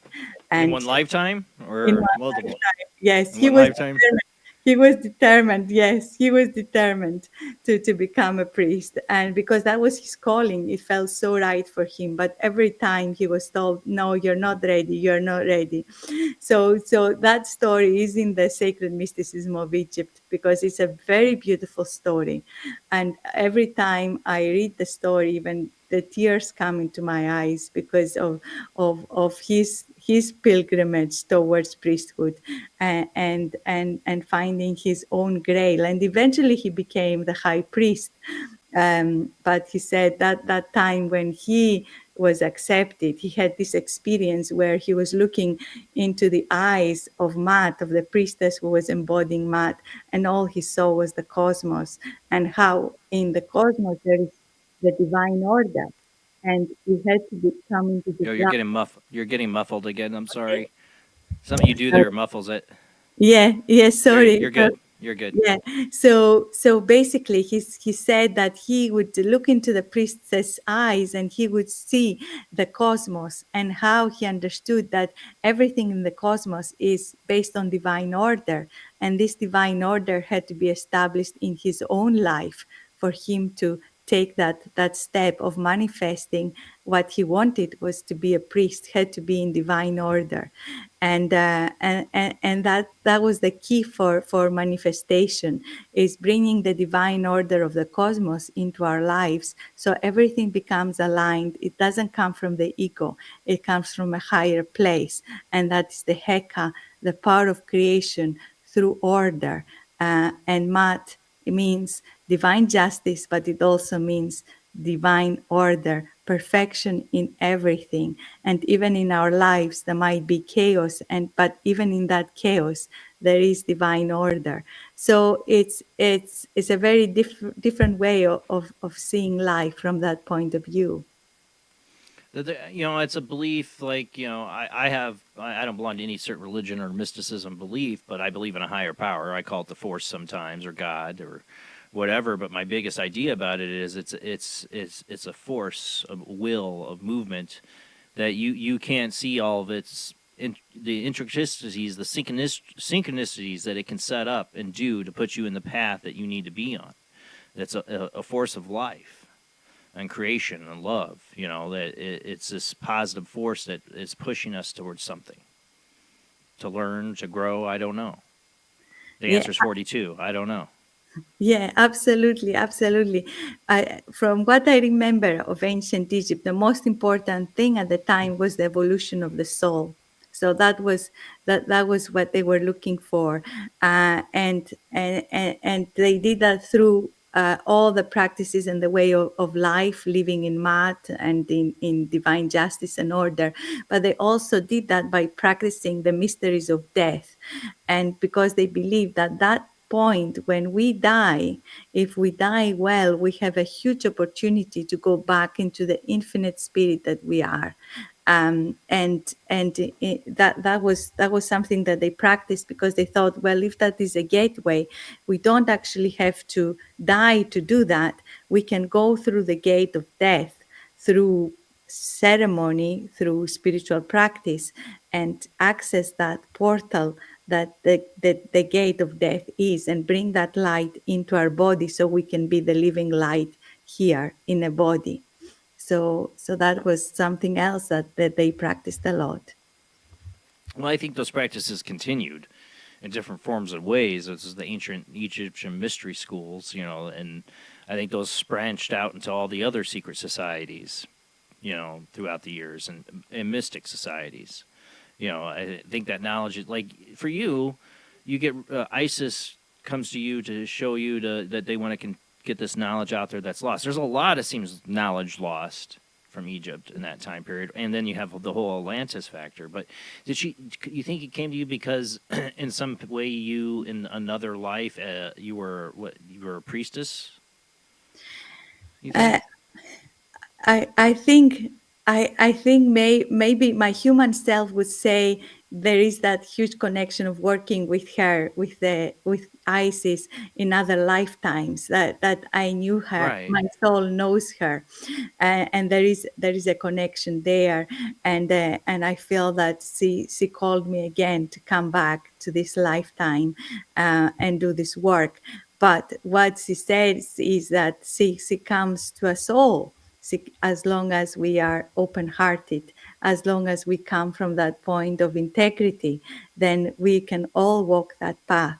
And she says that she meets us from different lifetimes, at different times, that this path that we started maybe in ancient Egypt is not something we did in that life, and we can just, say, oh, I've done it, or it doesn't matter anymore. She invites us again to say, come back to the temple, come back to your spiritual path. You will meet me again, maybe under another name, and I will help you grow and walk your spiritual path in whatever way you choose to do that. So I think she's a guiding force for many people. And as you said, I practice shamanism as well. And I have seen so many people who have Isis as a helping shamanic spirit. So I think she's very much universal. The Greeks named her Myrionymus. This means the goddess of the thousand names or the thousand emanations. So she can come in many ways. But yes, I do have a connection with her. And I remember, early 2006, I was walking into one of the psychic fairs, and somebody had their a workshop. They were advertising a workshop with a name. You couldn't even say what the name was. It was an Egyptian name. I didn't know that at the time, but I just found myself just taking the form and writing my name on the sheet. And the woman looked at me and said, "Oh, you seem to know what you want." And I said, so it seems so. Before I knew it, I had paid the deposit. And then I went to that day, and then it was something to do with ancient Egypt and Isis. So it was like, almost instinctively, I knew this is what I needed to do. And I had many instances of like that in my life. And whenever they happened, I know something bigger is at work, because my mind is thinking, why should you do that? There's no reason. You don't even know what it is. But something else that remembers is guiding me. And I feel if we let that bigger side guide us, then we can all, find our own way. I went to Tibet as well, and I had similar experiences there. Yeah, I was very lucky to be able to go big in to Tibet. You have? Yes, Yeah. I have in my house. I have a Tibetan Buddhist painting up in my house, Lost with the Last Supper of Jesus by Salvador Dali.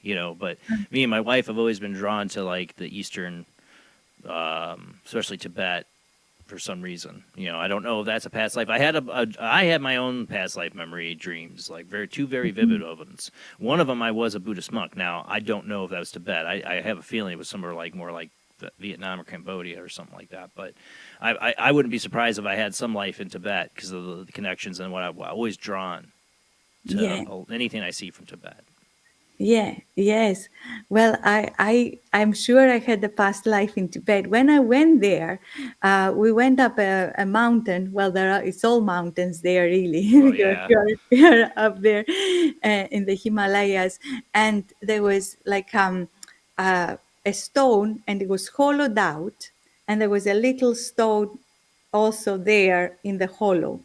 And before I knew it, I grabbed the little stone and I started going around in that hollow. Do you understand what I mean? Yeah.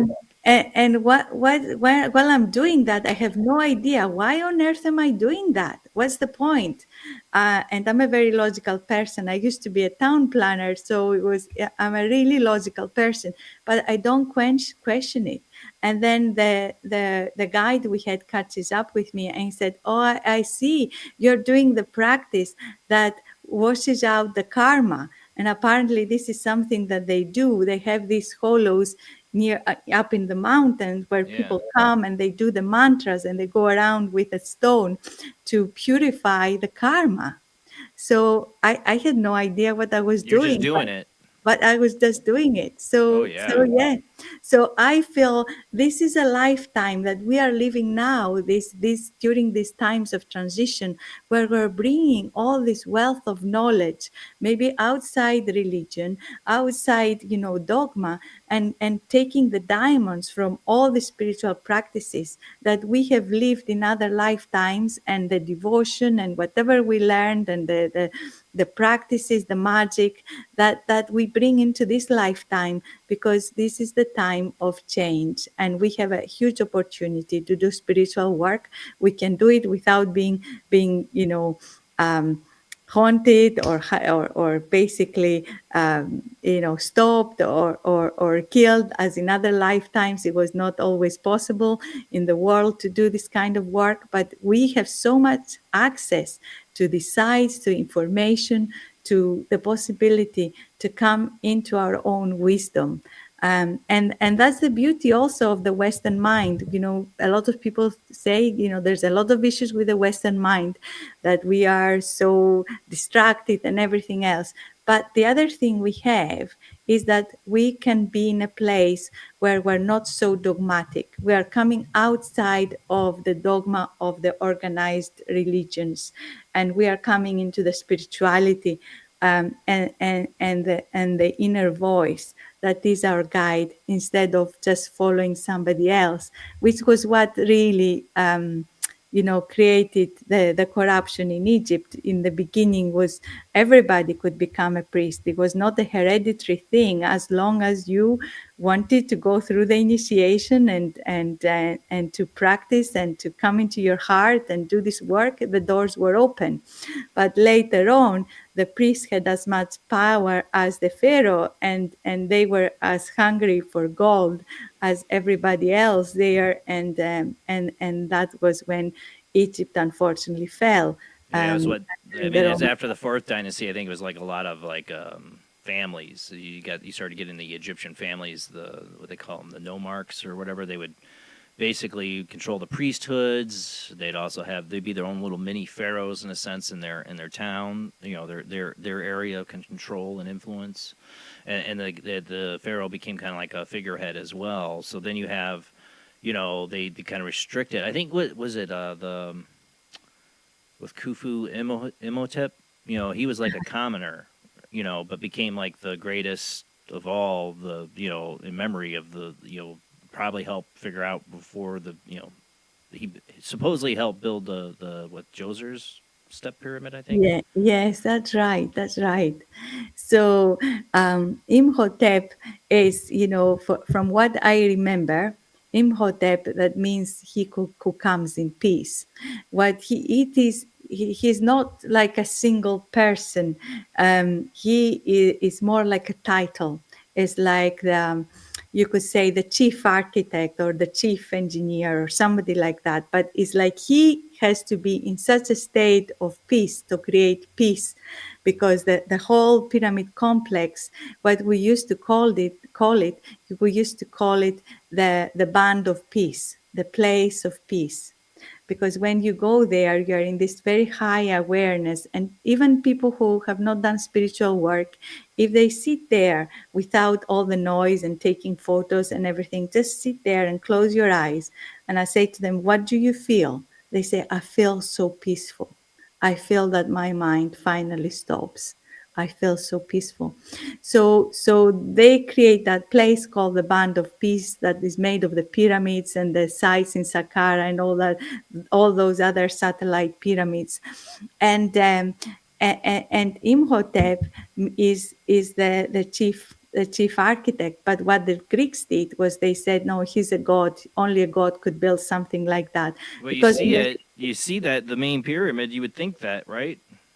Yeah. I mean, yeah. you can see it in the later writings of the Egyptians trying to, we don't know how to build these anymore. We don't know how they were built. You see it, centuries later.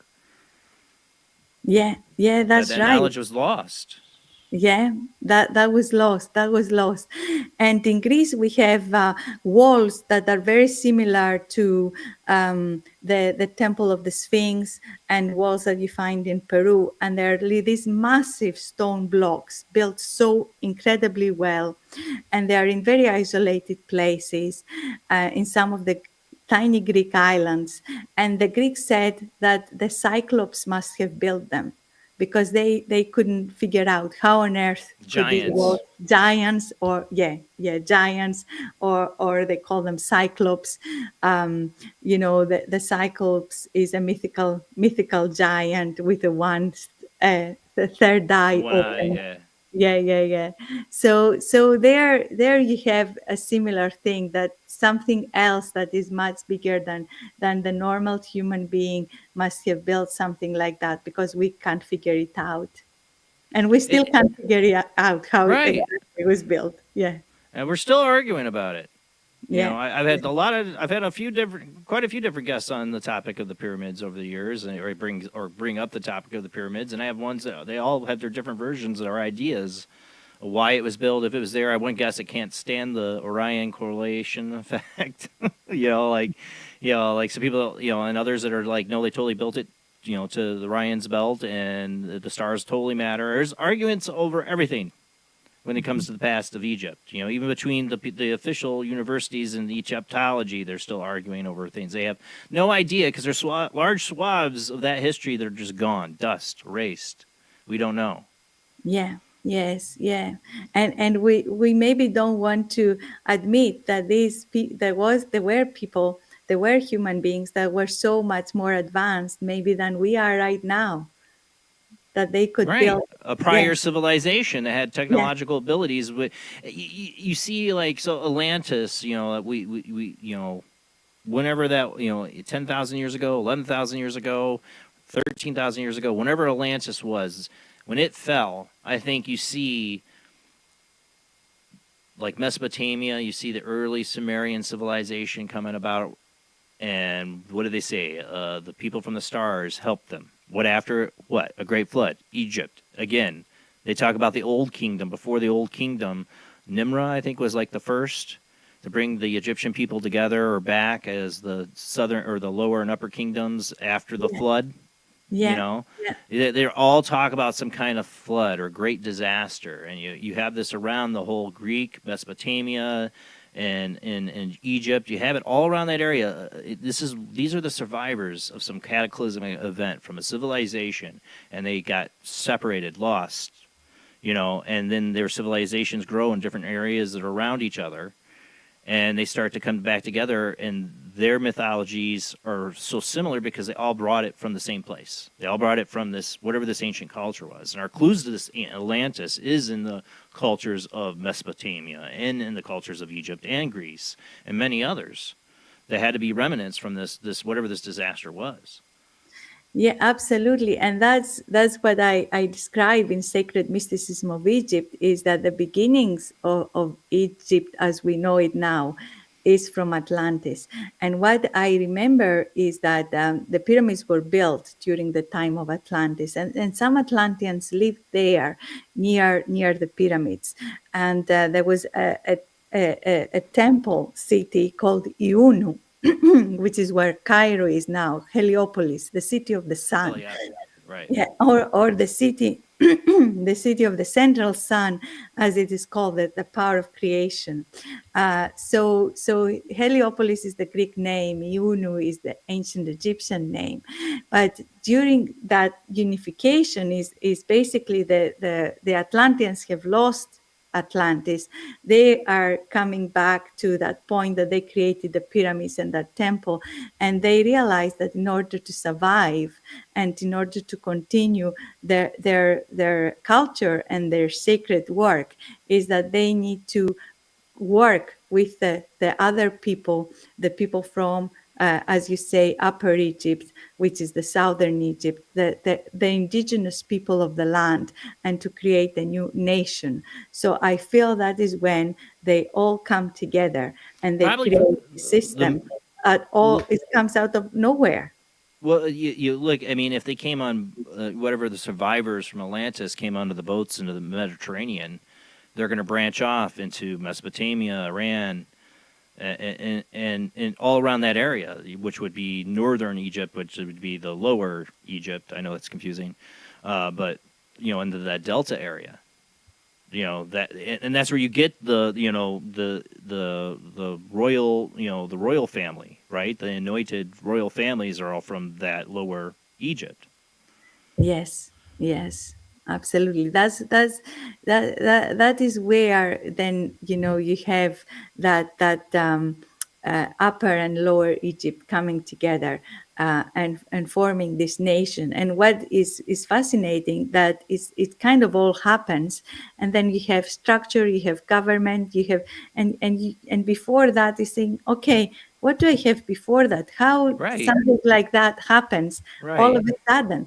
And there is not an evolution that takes over, you know, hundreds of years before. Where does it jump from them just being like farmers and people just or nomadic, or to being or staying somewhere and doing an agricultural, just basic farming people or nomadic people, be it either or, to suddenly a full-on civilization, cities, structures, you know, religion, and all these other things that came about? It seems like out of nowhere.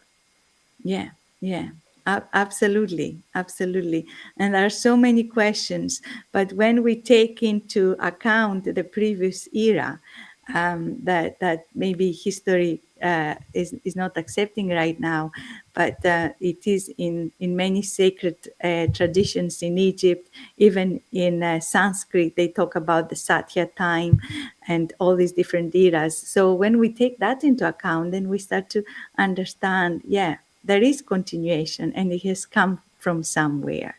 So I've started the book through the reference of Atlantis, because I think that is an important piece in understanding what Egypt is and what is still there talking to us. Do you think you lived a past life in Atlantis? Yes, I do. I do. And again, you know, in my other book, the first book I wrote, I included a passage on Atlantis. It's a shamanic book, the first book I wrote, because there are two parts of me. One is the love of Egypt and the Egyptian side, and the other one is the shamanic passion that I have that comes from my family as well. And basically, in that book, I included a passage about Atlantis, what happened, how it started as an esoteric school for the soul, how wonderful that place was, and how, you know, it fell through the time of corruption, which is very similar to what we are going through Right. now. It's kind of why I'm bringing it up. Yeah. But you know, I feel like, I don't know. There's a lot of people that have feelings they lived in Atlantis before. I've noticed over the number of years of, you know, some great people. I mean, Edgar Casey and the stuff he did, he lived in Atlantis. He had a past life in Atlantis, you know, right? And there's other people that have had these memories of Atlantis. It's in our psyche. But it's like, I even did a whole thing on that. We're like the doomsday generation. We all feel like something's going to change or something's going to come. It's like, and I always wondered, is that because a lot of us, our past lives were in Atlantis? We feel like we see the same signs of, you say corruption. Well, we definitely see that here when you want to get into corruption. Yeah. You know, and the things that you can see the cracks in the society and civilization happening. Like if we've lived past lives where we saw the fall of a very technological civilization, and now we're in this civilization that could be crumbling, we start to notice the cracks. You start to notice things not, you know, happening, and the mechanisms aren't going right. Things are breaking apart. All of our politicians are a-holes, you know, and the elite are in control, and these powerful people that make themselves like gods, you know, that we're right back to where we were. Yeah, I think that we have been playing out this karma again. So what happened before, we haven't really healed it, and we've kind of numbed it. We shut it away. It said it didn't exist, maybe because it was so hard to remember. And then what is happening now is we're reliving it, and in reliving it, we have a chance to make a difference, to basically change the outcome. And what happened before was like this disaster took everything away. We had to basically start again. And what we took from that civilization was maybe the wisdom teachings and some of the ideas that we had, and tried to make it work in a different way, realizing that we couldn't share that technology anymore, because it would have been too dangerous for people who weren't able to be in this higher consciousness. We could create more disaster again. So we lost access to a lot of the things that were very natural to us. Like we had different abilities, like psychic abilities, telepathic, telekinesis kind of abilities, you think, in Atlantis? Like we were a different kind of human? We definitely, yes, that's what the ancient Egyptians said as well. And I think Sacred Mysticism of Egypt, how they describe the people that we used to be. All of us used to be from this first era, that we lived in such a high consciousness that this was natural, to have a psychic ability to be connected to all life, to be able to live through the synchronicities. It's not just something like a miracle happens.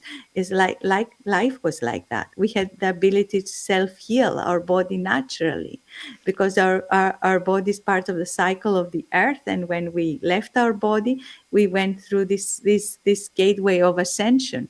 So we weren't afraid of death. We knew all about death and life. And life was just a gift and a miracle. Do you think people remembered their past lives then? I think people had Clearer? full awareness of who they were, and Yeah. and again full awareness of their enlightened spirit, that they were coming in with that beautiful spirit that we see when something is born, a young baby, a young animal. You can see that spirit. Everybody Oh, says, I "Oh, it's 100% believe that. so cute. Look at so cute. It's so lovely, so innocent, so pure." That is the spirit we are seeing. That I is the saw my spirit. I've saw my son before he was born, years before he was born. I know I talk about it on my show all the time, but I saw a translucent image of a boy that is the son about the age that he is now. Walk right up to me in the pure daylight in my parents' living room. Amazing. And when I saw the moment he was born, they held him up to my wife and he smiled. I knew that was that boy. I knew it. Oh, that's wonderful. And he told my wife he chose us. So we're in this family. We're big believers in past lives. We don't belong to any religious idea besides, I believe in a higher power, be it God and, Jesus, but not in the Christian sense. Yeah. We don't belong to any certain religion, but past lives are something we definitely believe in. That same youngest son has had memories of World War II. Yeah. He named the battlefield Wow. that That's he was on. So he chose you. He chose you very well because he came to the right family where he can thrive, because you're open to it. And this is what maybe we didn't have when we came into the world. And I was basically born in Greece, and Greece, there was an openness in my family, but the outside world and the schooling system was all about organized religion and free thinking was something that was just like dangerous. Don't go into that. But I couldn't help it. I just knew there was something much bigger, and I had the thirst of finding out what that was. And all I could do was read the ancient Greek texts, because it was there. The ancient Greeks did practice. Your best thinkers all came from ancient Greece. I mean, your beginning of philosophy and science, in my opinion, before science was really a method and discovered. I mean, these guys were doing it. They were the greatest thinkers. Everything flows from Plato and Socrates, and I mean, Greece was it. Yeah. At the time it was, but so much changed when I was born in this lifetime. Right. So yeah, absolutely. So I think now the new children coming in, that they're coming in and coming into the families of people like ourselves who have gone through their own spiritual, let's say, quest and opened into the light of their soul. They are choosing well, because our world needs them. That we definitely need these new children, and we need to support them to do the work that they came here to do and to help the world. Because what Isis has said to me, and this is something I hold into my heart, they said that in the previous era, there was like start all over again. The great flood comes and we start all over again. But he said this time we have the opportunity to do it from within. We don't destroy our world. We raise our consciousness and we find our steps again. And we find our steps back to the sacred being that we are within. So these new children, they come with all these memories into a place where, as long as they don't get lost through the ego and through all the corruption that is out there too, even in the spiritual field, as long as In many ways. I mean, think about the kids right now. I mean, like in America, we have it's a constant battle as parents to like find the non-toxic food to feed your kids. That's a constant battle. Besides all the other things they're trying to put in your kids and do to your kids that could affect them or hold them back from maybe realizing their spiritual potential. Yeah. Absolutely, absolutely. So I really admire parents right now because they are really caretakers of the future. That is there with the kids coming in, these amazing kids coming in that are just kids as well. They carry all this sacred knowledge.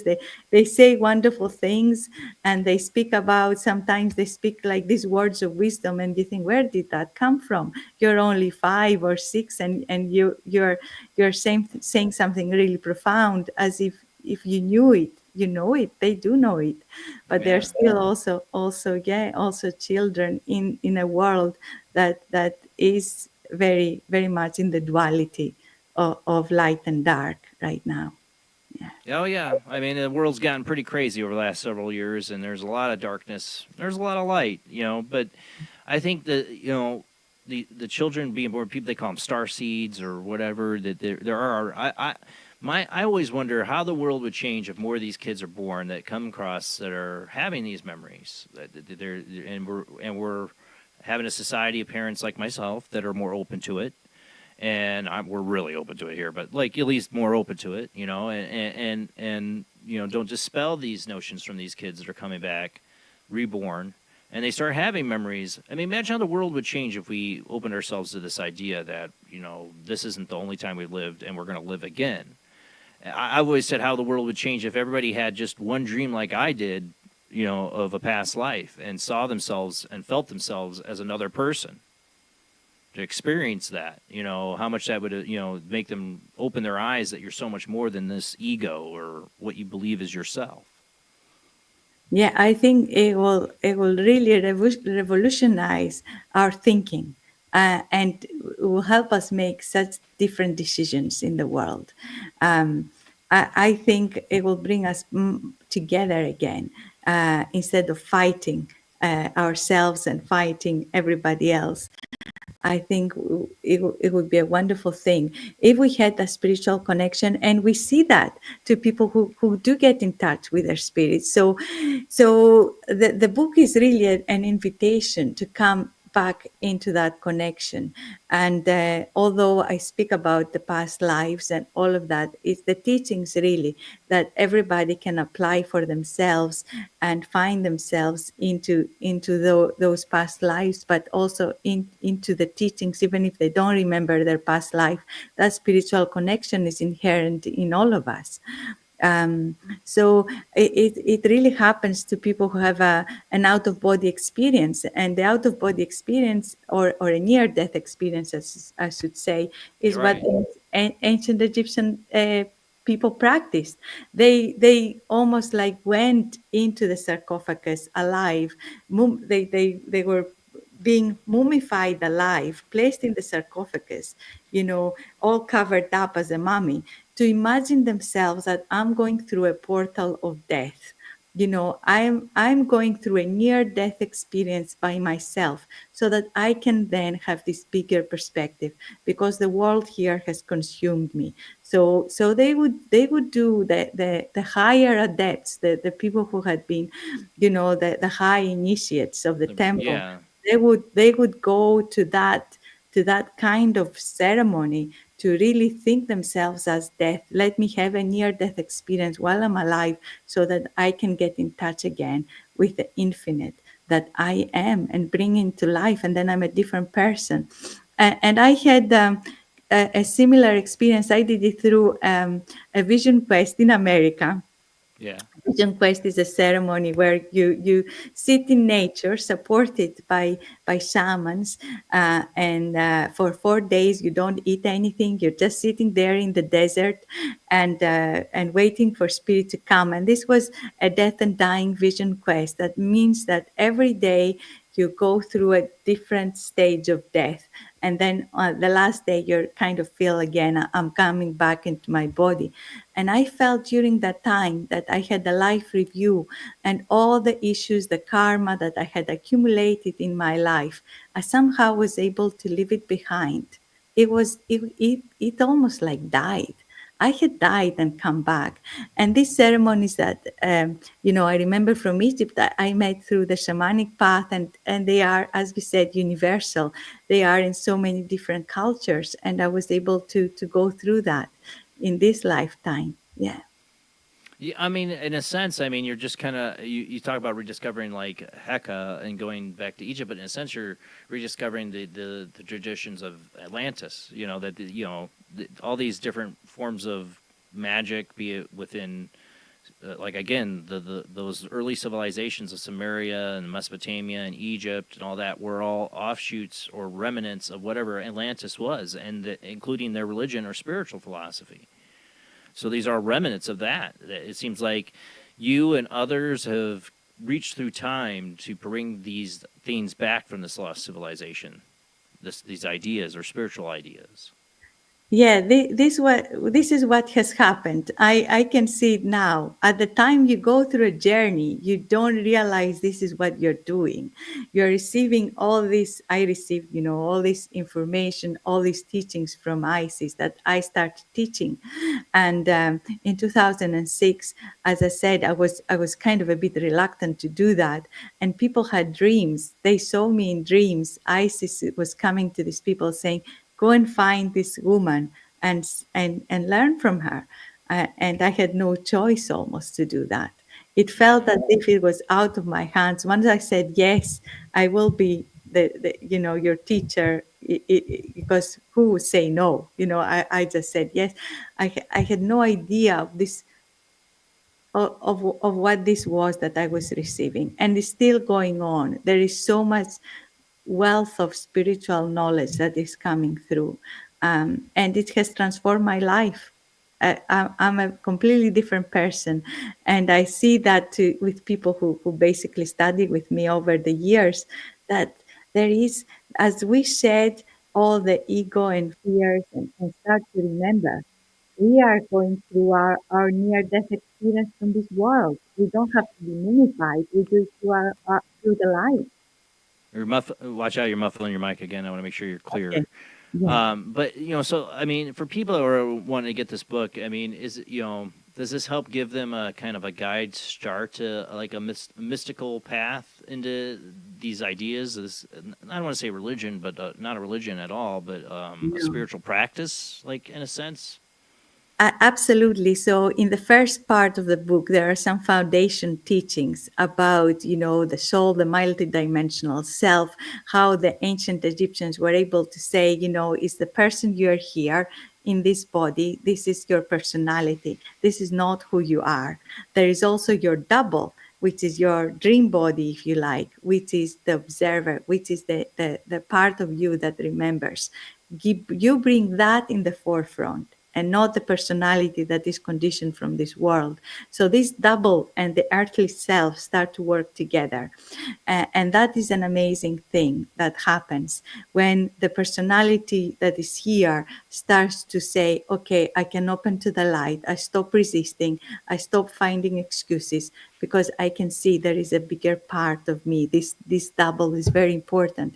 So there are a lot. The foundation teachings are very beautiful, and they explain about what is our earthly experience, what is our spirit, from what are the pyramids, what are the temples, what is happening in the Book of the Dead, and then there are all the practices in the esoterica part of the book.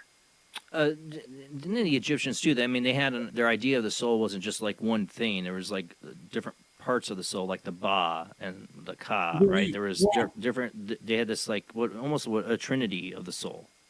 Yeah, yes, and this is when when we start to understand that and bring it into balance, then we change how we operate from the world, because we create a sanctuary around us in our sacred space. And I talk about that, creating the sanctuary in your place, and also we creating a sanctuary within for our spirit. But yeah, this trinity is very important in ancient Egypt, and so we have, and the way I describe it is how also the people in Egypt see it as well. Maybe not how the Egyptologists see it, but the people in Egypt, the people who practice in Egypt, also see it the same way Isis has given it to me. So you have the Ba, which is the infinite spirit that we all are. You could say the divine. That is the Ba that we all are. The oversoul. The higher self. The higher self. You could say the higher enlightened infinite self. And then you have the Ka, which is the double. And the double is like the in between this infinite Ba, this over soul, this infinite, being, and the double that is linked to this life experience but carries all the knowledge from all our incarnations. And this Ka is beyond time, beyond space, can go anywhere, past, present, future, can be in the other side of the world, this world, everywhere. And this is what we access when we are able to leave this body in our dreams and go. And the Ka is also very important, and is another higher self who is an observer and just looks and sees what the personality does and say, oh, that's what I do when this happens. That's interesting. It could be similar to like the Akashic records in a sense that people talk about mysticism and of a library that has all your past lives, all the knowledge of everything you basically are done. Yeah, yes, the Ka absolutely has that record. And it's also in this physical body too. So the physical body is the Ka is the observer, but the physical body carries that memory of the past lives too. Because when we are born, we bring all of us into every cell of this body. And when we leave, this body, we travel through the Ka into the infinite spirit. But we can travel through the Ka. Is like an exact replica of this physical body. So, but it's made of energy. So again, is that like the astral body in a sense? you could say, you could say it's the astral body. The ancient Egyptians called it the double. So that's we could say the astral body. I would think that's a good model. What's the third part in that trinity? The Ba, the Ka. What's the third? So the third part is this Kaibit, which is the personality. And Kaibit is also sometimes translated as the shadow. But it really means the personality that is in this body, because the body is called the cat. And the Kaibit is the essence, the spirit essence that is in the body. And the Kaibit is very much of this earthly world and of this earthly life, linked to this earthly body. So the Kaibit is not an easy part. It's kind of you could say maybe a shadow part, a conditioned part, but is what we usually most of the time work from. Or is it the character we picked? Because I always compare it to like, a video game or reading a book, that you become the character in it, or in a video game, you make a character profile in an RPG, and there you go. It's that, that's the character we play. That's the script. Yeah, and the path of the mysticism and the path of the initiate is to become Sahu. And Sahu means to be the shining spirit, to be this shining, enlightened spirit while you live in the body. So Sahu is the awakened one, the awakened spirit. Kind of like Nirvana in Buddhism, Yeah, very, very similar, very similar. So I say, I believe all these there's so many connections between all the different religions. Yeah. And maybe those different organized religions don't like to admit it, but there are. And I say again, these are remnants from an ancient religion, an ancient belief or philosophy that we're just seeing the remnants of throughout different cultures that's been tried to be passed down. And I think the earliest, clearest pictures we could see are those earliest cultures in the Middle East, that came from what are the survivors of that great disaster, and they share a lot of these similar beliefs. We have a common heritage, I think. We have a common heritage, and is that we have forgotten. And in Egypt, they practiced for thousands of years these kind of remnants of the Atlantean spiritual school. And then the Greeks also had their mystery schools that were influenced very much from ancient Egypt. And they had this huge awareness about spirit, mediumship, working with energy, and we don't know what the rituals were. The ancient Greeks didn't write about the rituals, but what they did say was that they had no fear of death after going through the mysteries, and they knew that there was just like clear as day that we're something much bigger than this body. So that's things that they basically came back to us. And also it was the initiation was very important for them. And the Sacred Mysticism of Egypt, at the end of the book, there is a practice that I talk about, the initiation, and the journey where people can take themselves through in a ceremony to connect and bring that light into themselves, and then how they can keep working with that. So there's a lot of I've put in the book. Of course, in ancient Egypt, and still when I do initiations of HEKA, what happens to me is that Isis comes through and I'm overshadowed, if you like. I'm taken over by her, and she moves my hands, and what she's bringing her wings, she opens her wings around the person receiving the initiation, and she says what happens is that we raise our vibration to that place that we resonate with these higher energies of light that are now and have been flowing into our planet from the cosmos in order to awaken.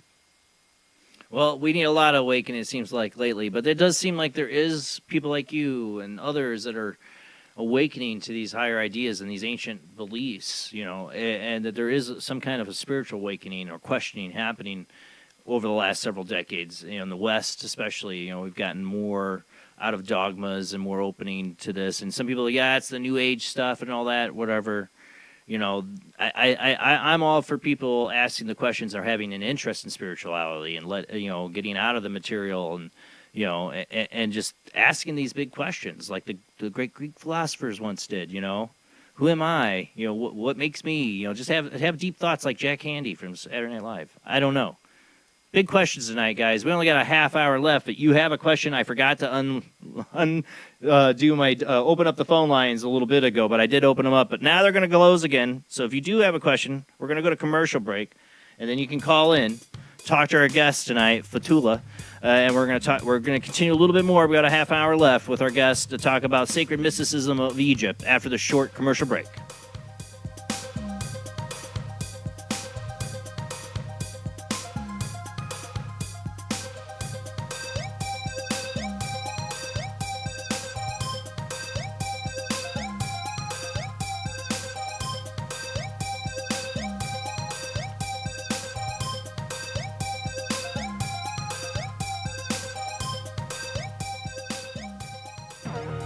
Intercepted transmission of unknown origin. Transmission? Out here? SOS. Human. Unknown. Alien. Certificate X. Exclusive engagement at the Odeon Leicester Square. Now. Any systematized transmission indicating a possible intelligent origin must be investigated. I don't want to hear it. In space, no one can hear you scream.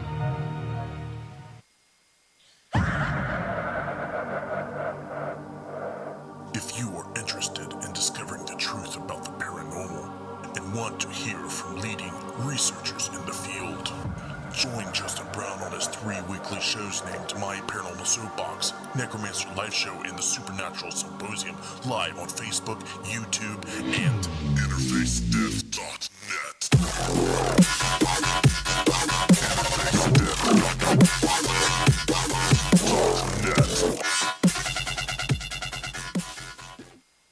This is an APAC studio presentation. Hi, I'm Barry, owner-operator of Barry's Barometer Barn. Lately, I bet you've been lying awake at night asking yourself, how many barometers do I really need? Well, at Barry's Barometer Barn, we think you need more than one. Otherwise, we're gonna go out of business. Remember, at Barry's Barometer Barn, we don't know the meaning of high-pressure sales. Come on, folks, buy another barometer. I'm trying to put my kids through college, I've got a family to support, and a secret mistress who isn't cheap. Visit Barry's Barometer Barn, 000 Storm Drive. Come on, folks, buy a barometer. I'm Barry's older brother, Larry, and every time one of you people walk past the store without coming in, Barry beats me.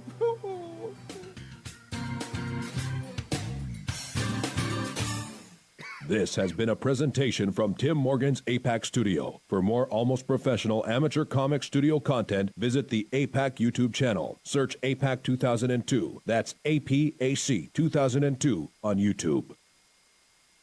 When Alex Gardner is asleep, he has an extraordinary gift. The government wants it, the scientists want it.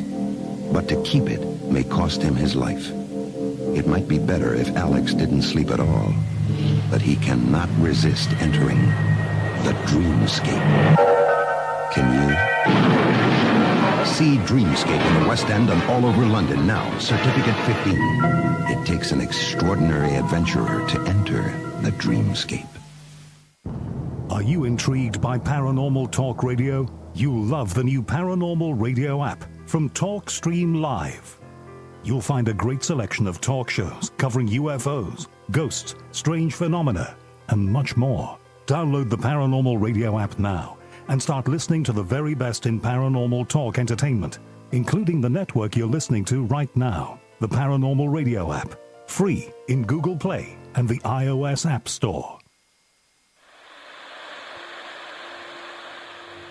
Join us every Wednesday night at midnight Eastern Standard Time for Weird Wednesday, the live stream, with your hosts Jamie, the Living Dead Girl, and Rob, the Phantom, where we'll talk about all things paranormal, including zodiac, astrology, tarot card and oracle card readings, live ghost boxing and spirit communication, where we'll do Voices from Beyond, the Cold Case Files. So we hope you join us live on Facebook and YouTube every Wednesday night at midnight Eastern Standard Time. We hope to see you there. Bye-bye.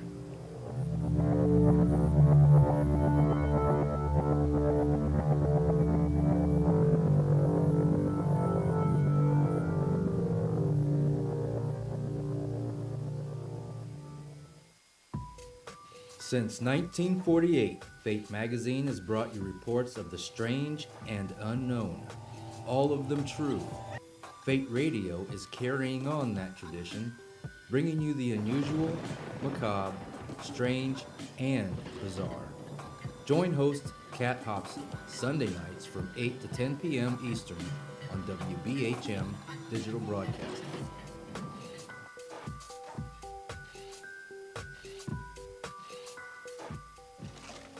Heat 'em up. Do, re, be gone.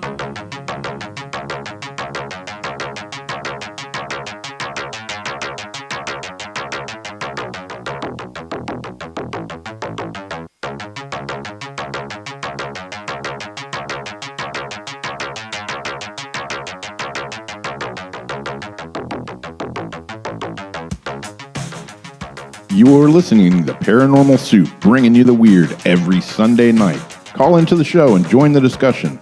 The call-in lines are 219-230-4444 or 260-225-9419 or by Skype caller ID 00JBland00 or JBland Paranormal Soup. And now to your host, Jason Bland. Our guest tonight has been Fotoula Adrimi. She is the author of Sacred Mysticism of Egypt, the ancient path of HEKA initiation. If you're interested in getting into more of a, we talk about magic and all that, but a spiritual path, you want to open yourself out, you feel connection to maybe even Egypt, I definitely would think you would want to check out this book. I forgot to open the phone lines last time we came back from commercial break until about a half hour in. Sorry if you tried calling in. They are open now. I am opening them now. I'm making sure they are now open. You can call in. We got about a half hour left with our guest, Fotoula Adrimi, author of Sacred Mysticism of Egypt. If you want to join this conversation, do it now, because we've only got about 20 or so minutes left of the show. But I'm really enjoying this topic. I've been fascinated with Egypt since my childhood. Who hasn't? How can you not? You see the pyramid, you know something we've missed in our history. We don't understand, I think. A lot of us question how old those pyramids really are, or a lot of the official narrative of Egyptology. But it's not really what this is all about tonight. It's about the human soul and your journey and your path and a mysticism and belief in something that it probably comes back to ancient cultures all the way back to Atlantis. That's the topic tonight. Join us, but let's go ahead and get back to our guest.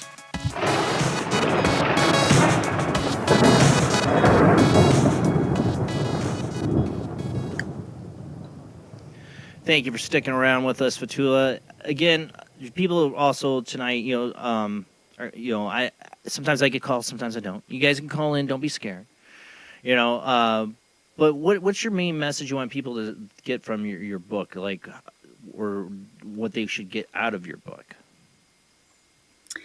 So what they should get out of the book is a realization that this path of human life is an incredible fertile ground for the awakening of our soul into the magic that we are, and that we are incredible beings, that we have been roaming the universe. We found the earth. The earth is a place of abundance, of wealth, of creativity, where we can build something amazing.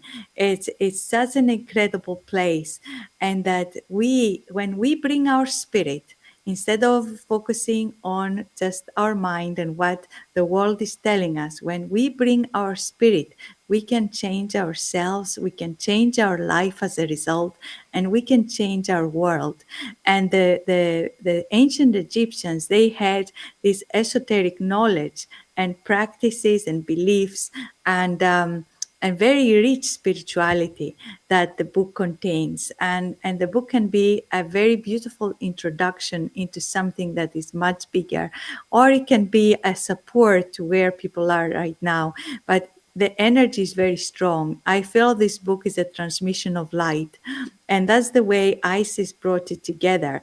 And it's not something just in the clouds. It's very, very grounded to help people right now where they are, and open the door for them to step into their divine self. So the teaching I've been channeling initially comes from the temple of Hathor, or Hathor, as we know her in English. And she is the divine nurturing mother, the womb of creation, the sustainer of life, and the one that also helps us through the gift of unconditional love to remember what we are within. As you said, this amazing question, who am I? Who am I? And in different times of our life, we may give a different answer to that question. But what the ancient Egyptians said is that all these gods and goddesses that you see, all these Neteru, at the mental level, they are archetypes as well. They're beings of light. Yeah, they're beings of light, but they are outside duality, but they hold the different energies. They're an archetype that you can, become yourself. They are holding the space, this pure energy, for you to remember that you are that energy. So people sometimes ask and say, which Egyptian god or goddess am I? What is my archetype?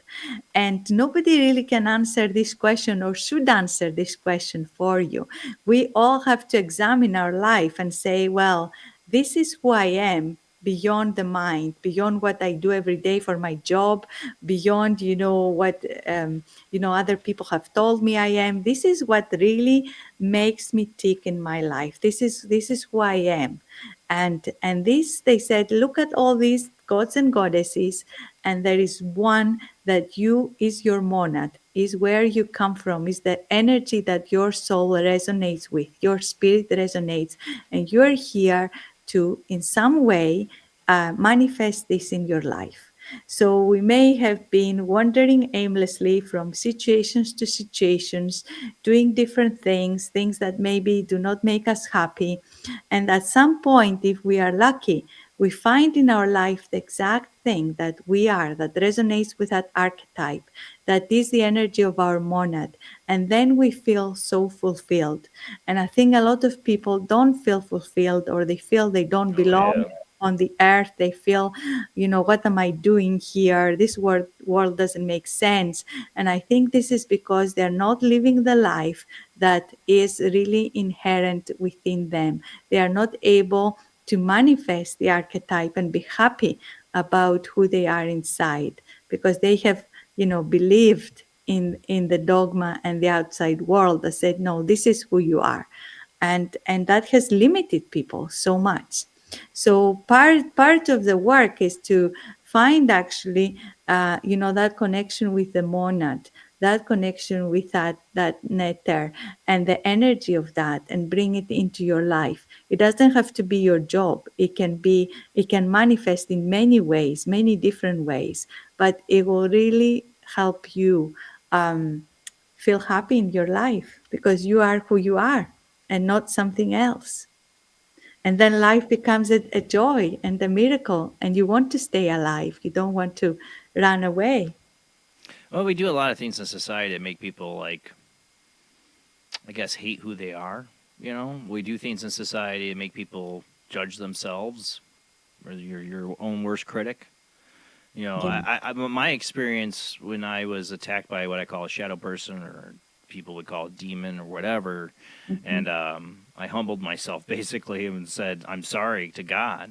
And I feel like I was saved. But when I had this moment, it was like time slowed down, where I felt this presence. And it took me years to really figure it out or think about what it was. And I think now it's God that entered that room that night that saved me. And it was all peaceful, like all my, insecurities at that moment, all the fear I had at that moment was gone, wiped away. And this thing just let me know that there's nothing to worry. There's no judgment. You're forgiven. It's just love. Absolutely. That is the unconditional love. That is the medicine. And that comes from the divine, to say, allow yourself to be nurtured by unconditional love. And in ancient Egypt, that happened in two ways.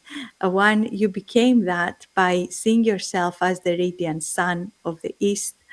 That rises in the east, and there was a word that signifying that, which means the Horus of the east, Rahorakti. And the other one was to see yourself being nurtured by the divine mother, who is bringing her breast, and the people suck the milk from her breast, but the milk is energy, is like Ankhs, and Ankh is a symbol that means eternal life. So it's like that nurturing mother that is really there unconditionally. We're all the children of the divine. Yeah. I've always described it as like my grandmother, when my grandmother was sick or hurt, would give me a hug, or my mom, that female energy of just that warmth of their hug, and everything's going to be all right. Your mom hugging you, your grandmother, or a female energy that was there to, protect you. That's the feeling I closest could come to describing what entered that room that night. And when it did, there was a bright white light that shined through my window. When it did, Amazing. I call it the force or God or whatever, but it made me believe in a higher power, and maybe it's my higher self or whatever you want to call it, another part of me, whatever. But it was knowing that you're not alone. No one's alone in their time when it comes down to it. Yes, it's with everyone. Absolutely, Jason, and you remind me of an experience that I had, and it's very humbling. It's very humbling because that can only come from the open heart and not the ego. People can try and figure it out and figure out God and try and study God, but it's really through the heart and the humility and the love that really transforms ourselves into that and changes life. And my experience was, I had this friend, she was very young, she was in her early 40s, and she was dying of cancer. and she was a friend, she had done through all the chemo and everything.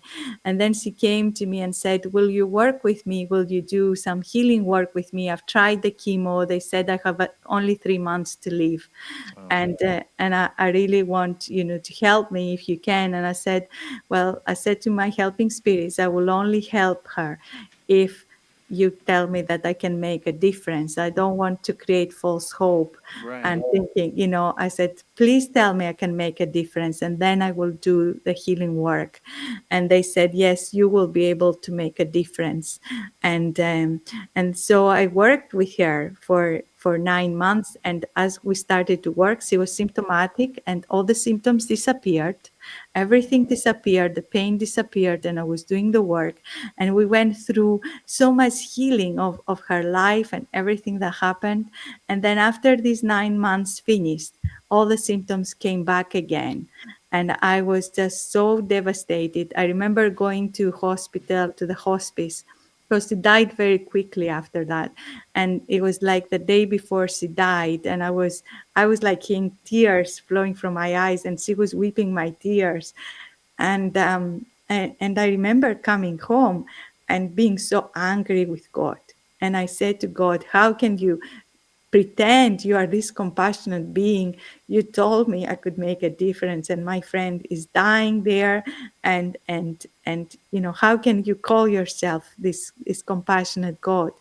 And I was surrounded by the white light, and I was just filled with love, and said, you have made the difference. And that your friend has healed not just her body will go, but you've opened doors for her next life. She has finished that life. This life is complete. It's complete because of the work that she did in those 9 months. She's going without carrying any baggage, any regrets. She has made peace with everything. And as a result, her next life is now so beautiful, and waiting for her is her next step. Everything is as it's meant to be. And I was just going from this anger to that complete peace and humility, and thinking, what do I think I know? I know nothing. This is such a bigger picture. Yeah. Yeah. You know nothing, Jon Snow. It's one of my favorite lines from Game of Thrones. Because that's what I say. Because that's what when I say, it's like, why get in arguments with people over what they believe and you believe? Who the hell are any of us to know? Exactly. It's just staying every day open and with a beginner's mind, so we can learn. I sometimes say, let me learn something new this day, even if it counteracts what I think I know, because then I can see a different picture. I can grow. And that's why we're here. That's another reason why we're here, I think, is to grow through this dream that we call human life. I think is that some part we live this life, this illusion, this what we think is real here, and then we wake up into our spirit and we think, okay, I had this lifetime, and all we can take with us is the pearls of wisdom from that lifetime. Sometimes we also take the rubbish and the garbage and the difficult memories too, that we have to come back to heal in another lifetime. But I think that life lived through spiritual awareness is so much different. It's the expectations that trigger people. There was just like a time when the question would be, okay, I'm doing this teaching now, Isis, for so long. When will I get enlightened? And it's just like, okay, it doesn't happen like that. Release all the expectations and see everything as a gift. And that is very hard for the conditioned mind. People going on a spiritual path thinking, well, this should change my life. I should have everything I want. Magic should manifest everything. And it's they want an easy answer, something that can be summed up in about 3 or 4 words and just gives them enlightenment and the answers quick to fix. everything. Yeah, quick fix. But it has to come from inside. That's what the pharmaceutical companies are promising you. You can go to that. Yeah. Yeah. And there is a deeper illness we have been carrying. which is the disconnection from ourselves and from our Right. spirit, which is what the spiritual path is bringing us back into. Connect with yourself, and that is harder to do than taking a pill. Yeah. Yeah, I think it's connecting with yourself. Like, no, like I said, I wish everybody could have that experience. Like I had, like I said, I think it's gift the 2 dreams I had of past lives, to experience being one of those other incarnations, to know you're so much more than you are. You know, to have that realization of what it's not that the ego's part of who you are. It's not something to throw away or be disgusted by either. It's who you are, the character you are. You know, it's just as much part of you as the other characters you played. But to have that awareness that I'm not just these likes and dislikes I built up around me, or the character that even people box you in that are around you that make you a character sometimes. That I'm an awareness. I'm the watcher. You know, I'm not just this little monkey mind in my voice in my head. I'm more than this character. Yeah, absolutely. I think that's a wonderful step. And I think that the dreams that you have are very significant. And a lot of people may have an experience and they may discard it. That's the trouble. And they may say, oh no, that person had an experience of a white light, but you know, mine wasn't as good as that, or it wasn't as significant as that, or it was just a dream. And even though you know this was significant, you know, the next day you're basically back into the conditioning. So I think that choice is an important thing to make. This choice that I am going to put my 2 feet into what is important for me and my soul and my spirit, and I ask for help from life. I ask for help from God. I ask for help from force, from the higher power. Yes, I am sincere. I come to this place. Please help me now. And when we ask for help, it's so quick sometimes. I remember listening. Yeah. I remember listening to this person who was very, very ill, had all these problems. The doctors were saying, "Oh, we don't know what is wrong with you. No, there's nothing wrong with you. Oh, just take this painkiller and everything." And he was in severe pain and getting so frustrated. And at some point, this person who had, you know, never prayed or anything before, just said, "God, if you help me, if you get me well, I'm going to help others." And within half an hour, somebody called him and said, "I heard about your trouble. There is this doctor who works with people like you." And he followed on and contacted his doctor, and he started getting better. And now he's helping others. So I think there is something that is really out there. I was being attacked, and that's what I'm saying. I croaked, you know, in my mind. I kept saying, "God help me, God forgive me," and I croaked out eventually, "God help me." Is that moment when you give up? You're like, you realize, you know, you need God. You need you're something much greater than you. Yeah. And there is a surrender into that as well. Surrender, yeah. Yes. Yeah. That is wonderful. It's wonderful, Jason. I think sometimes the journey of life can be harsh. That takes us to that moment. That's just like a miracle for me. Right. Well, I just did this whole show where I talk about this experience. It was horrendous at the time. You know, like I was being attacked. I was being psychologically attacked, emotionally attacked. I was at my brink from this thing. But at the same time, I have to look at it as a gift. Yeah. Because if not, I wouldn't experience what I believe is God. You know, this force. Yeah. Yes. We would never have known this in some ways unless we go through these very difficult situations. We wouldn't have chosen it. And there are years in my life that I would say, I don't want to live through anything like that again. But I know it was necessary, because I wouldn't be the person I am right now if that hadn't happened. But and that is like the grinding of the diamond. So yeah, Grinding the diamond. Yeah. I'm a Star Trek fan. I love the episode Tapestry with Jean-Luc Picard, and he has to make sure he doesn't pull the one thread of the tapestry out of his past or change something, because it'll change who he is. You know, these are who you are, and I guess that's the part of the forgiveness, right? This higher power is like all these things have led you to this point. You know, this is all part of some kind of learning experience.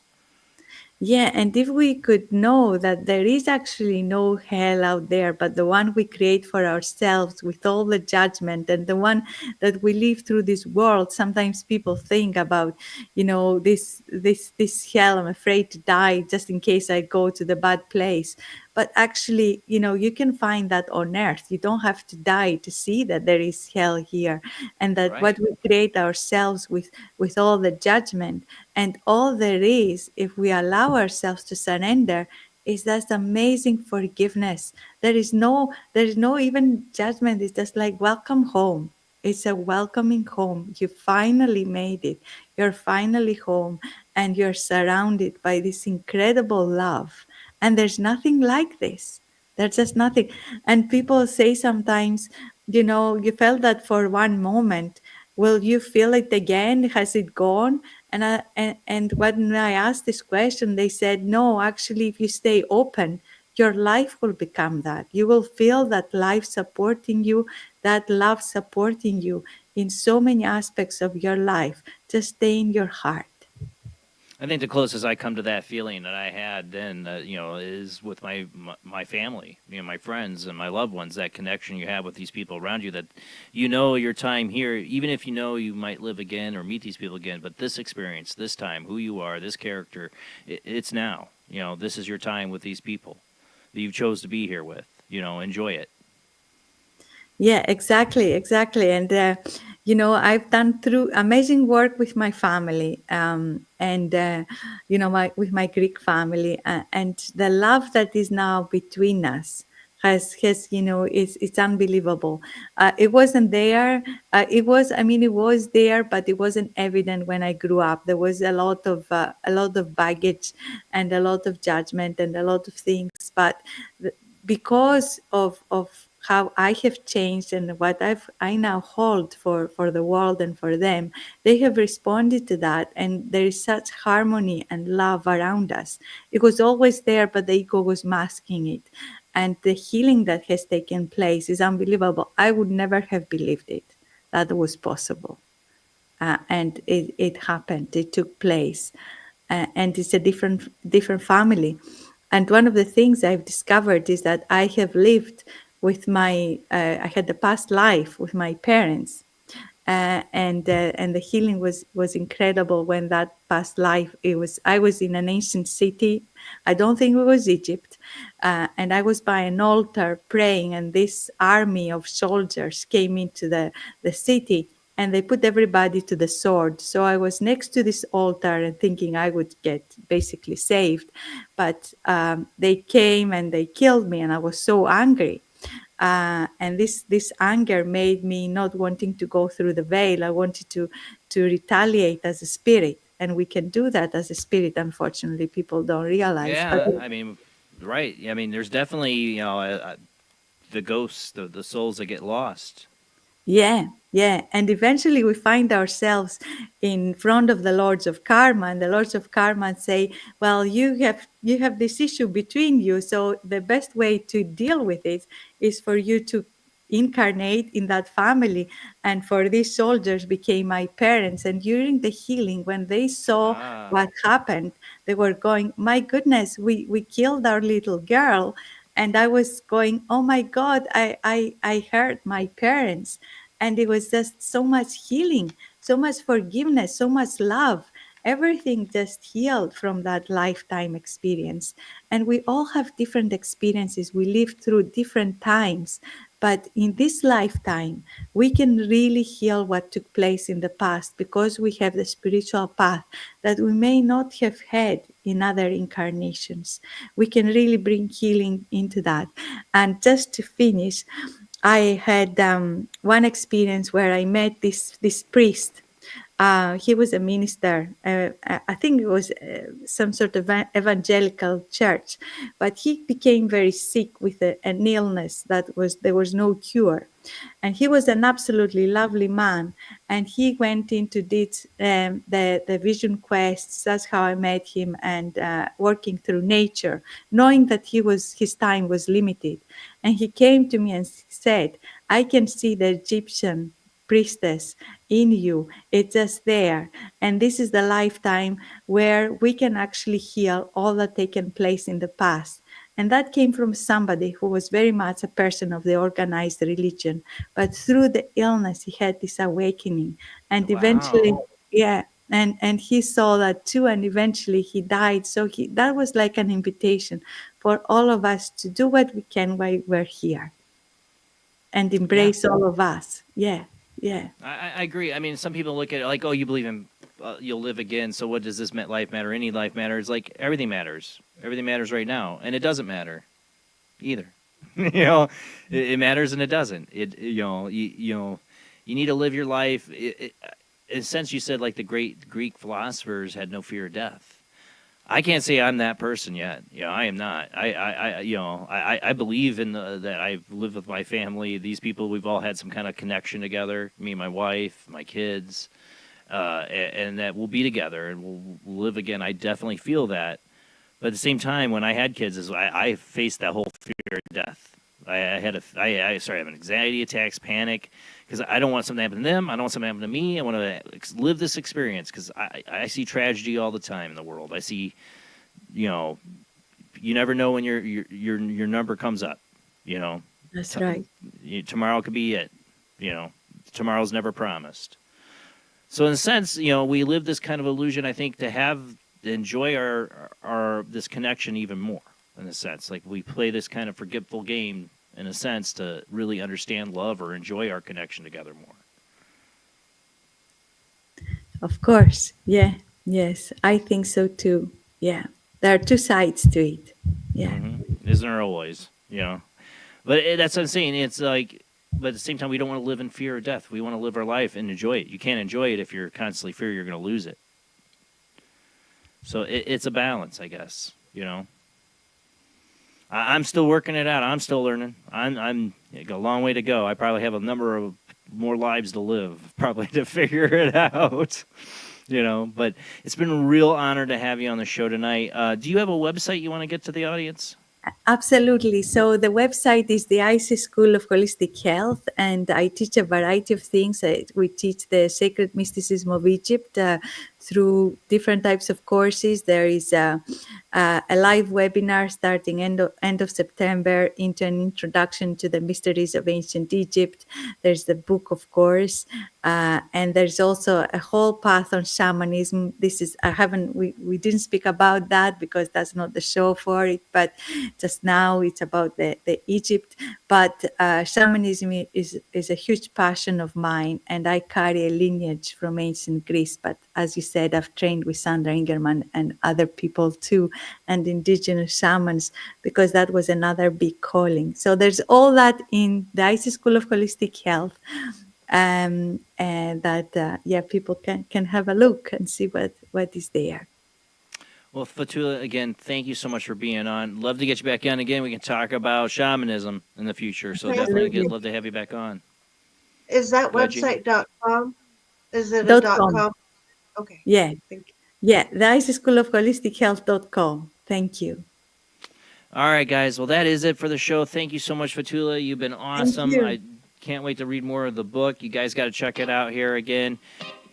Sacred Mysticism of Egypt, The Ancient Path of the HEKA Initiation. You can get it on Amazon. Jamie's been sharing the links in there. Check it out. Next week, we will be back. Same bad time, same bad channel with Nigel Watson, Portraits of an Alien Encounters Revisited. We're going to be talking about UK UFOs next Sunday night, 10 p.m. Central, 11 p.m. Eastern, 8 p.m. Pacific time. Don't forget to follow us on Facebook, YouTube, and Twitch. Like and subscribe. Please like this video. Please. Don't forget to hit that little like button before you leave. It does help people discover the show. Make a comment on it. That helps, too, if you enjoyed the show. That helps. You can also become a YouTube channel member. Your donations do help pay the bills for this show. I love everybody who does. Thank you to my Patreons. Thank you all to the YouTube channel members. But thank you if you just share the show out and tell people about Paranormal Soup, where the weird happens live every Sunday night. That's the biggest help. Keep telling people about Paranormal Soup. Thank you so much to those who do. Have a great night. See you next Sunday.